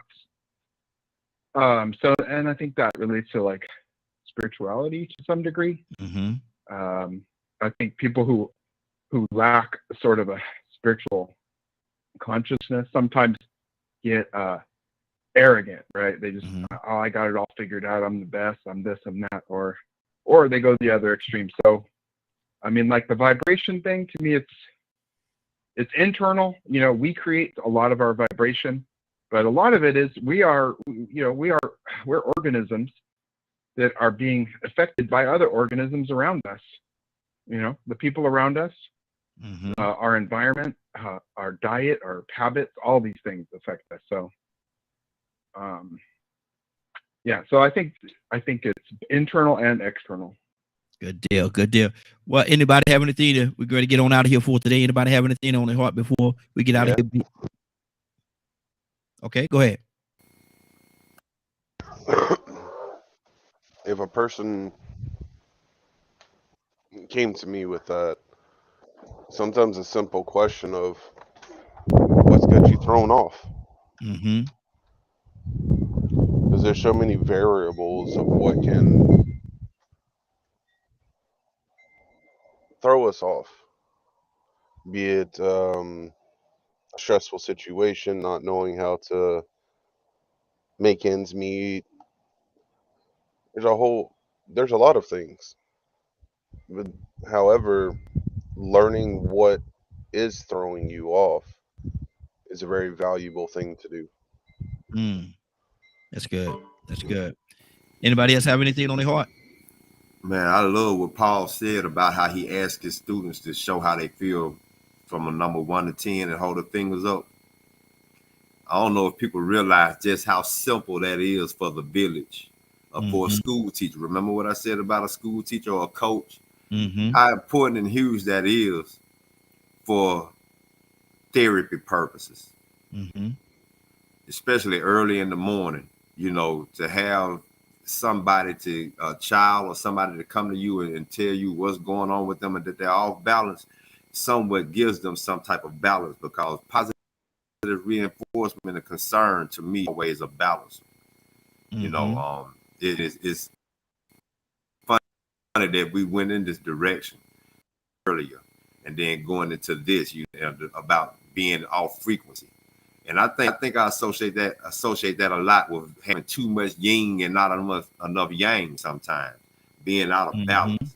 And really and truly shows just how much balance is key. You know, we need confidence, but overconfidence can still cost you. You know what I'm saying? We need to be curious, but curiosity can kill the cat. So you have to find that balance. If you know, with saying that it is acceptable to take risk and to step out on a limb, but also realize that you ain't fixing to jump off the Empire State Building and land on that trampoline and bounce back up the way you think. Exactly. Come on. You have a little bit of balance, but also have that faith. You know what I'm saying? But now I love what Leonard said earlier, but I ain't gonna tell nobody to go out there and try no heroin and no crack. Don't do that. Don't even smoke no cigarettes, man. Put it down. Put it down. Put it down. Yeah, don't try that one right there, man. I ain't got that kind of confidence. That might be a little overconfidence. That was it. Overkill. It is. It is. It is. Overconfidence right there, boy. You gotta be a bad man. Yeah, exactly. Anybody else have anything else before we get out of here? Raheem, I will want people put a little bookmark in Psalms 139. Psalms To 139. address a lot of what we talked about today. Yes, sir. Psalms one of the scriptures I was given when I left home. Psalms 139. And if you heard me talk to you, Philippians 4:13. That's on my mother's tombstone. Wow. That's how much she was committed to that burden. Wow. That's good. Well, we've conquered another week, family. We've conquered another week. It's been a great week, man. I hope that something that we said throughout the course of this week helped somebody in a mighty, mighty way, and helped us.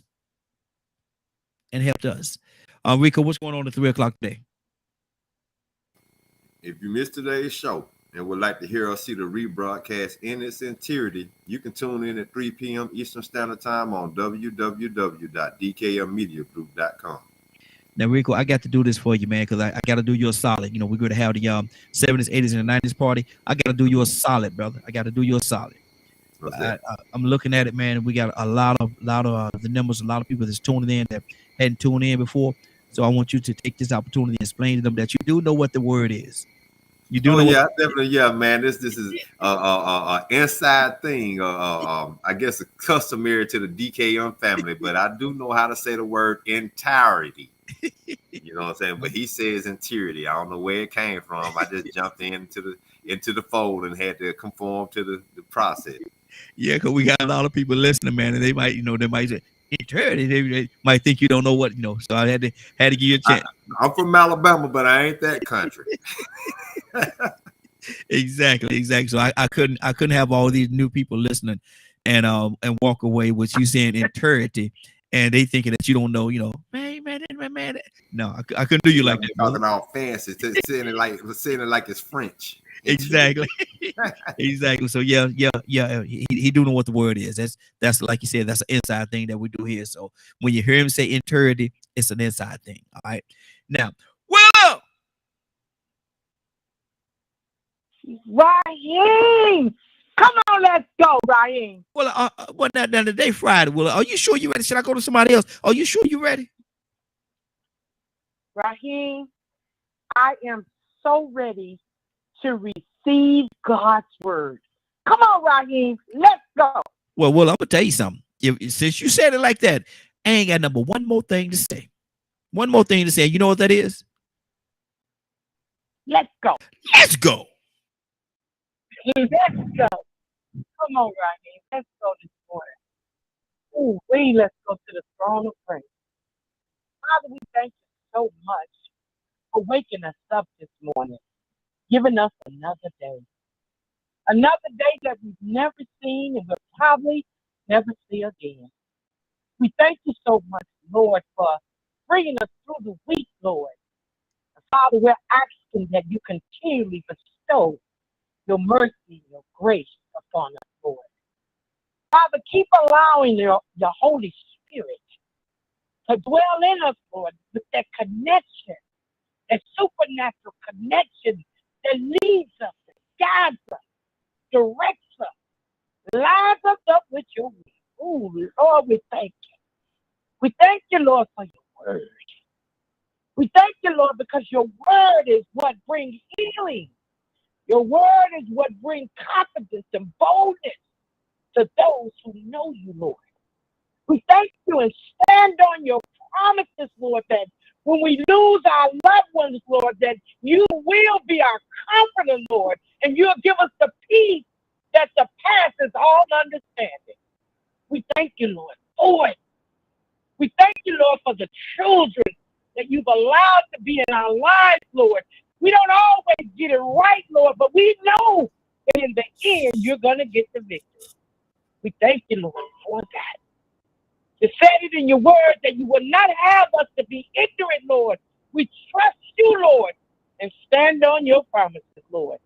I'm asking you, Lord, to bring us through the weekend, Lord, keeping us safe, Lord, guiding us and directing us, being that light up underneath our path and giving us some direction. We thank you, Lord, for it in Jesus' name. I'm asking you to touch each and every last one that's on this line, Lord. I'm asking you to answer their prayers, Lord. Whatever it is, oh Lord, whatever you decide in their lives, Lord, I'm asking you to let them know that it was you and only you that was able to do it for them, Lord. I thank you. I thank you, Lord. I thank you for Raheem and DKM Radio. Keep allowing it to be successful, Lord, where your message will go forth, Lord, not mine. I thank you, Lord, and I honor and glorify you in Jesus' name. Amen, amen, and amen. Thank you, Lord. Yes, Lord. Yes, Lord. Anybody got anything they want to say before we close out? Good deal. Good deal. Have a great weekend. Absolutely. Absolutely. Cassandra. Yes, sir. I want you to do something now. We prayed and we said pretty much our closing until I say my last little closing. But I want you to do something. I want you to take an opportunity right now, if you don't mind doing so, and just give some encouragement, a word of encouragement, if you will, before we get out of here. Can you do that for us? Yes. Father, I just want to say that for everyone that's under the sound of my voice, that whatever you need,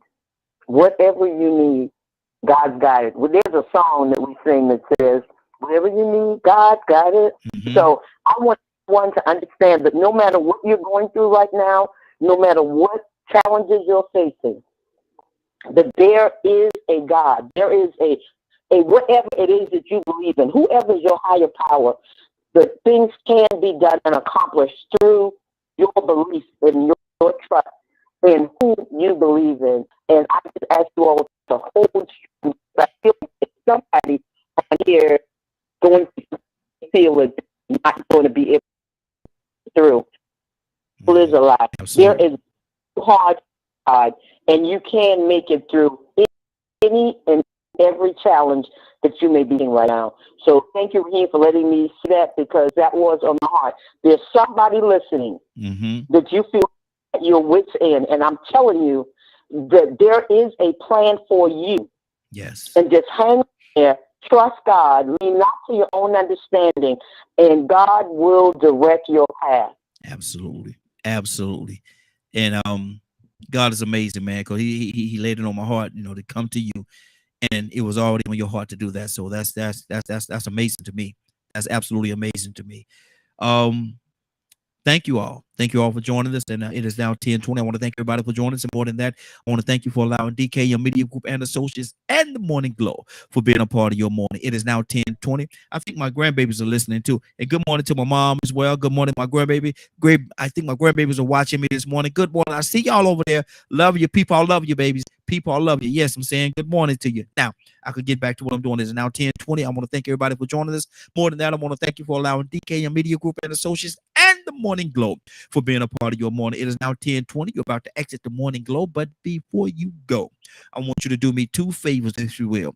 One, I want you to continue to pray for us, because we're certainly praying for each and every one of you. Number two, why this is real simple, I want you to go out there, find somebody, and give them a hug, because you never know. It could be the only hug that they get, or it could very well be their last. Love you, and ain't nothing you can do about it. Have a great day and a better tomorrow. That we shine some of this light on you for the Morning Glow. Take it out there into this wicked and cruel world that we live in, and let your light so shine. If you get an opportunity, give somebody some love. You just might get some love in return. Won't that be a beautiful thing? Have a great day. Take care of each other. And please, please, please be blessed. See you Monday morning. God say the same. Have a great weekend. Love you. Give somebody some truth and love over this weekend. They appreciate it, and I'm sure you will too.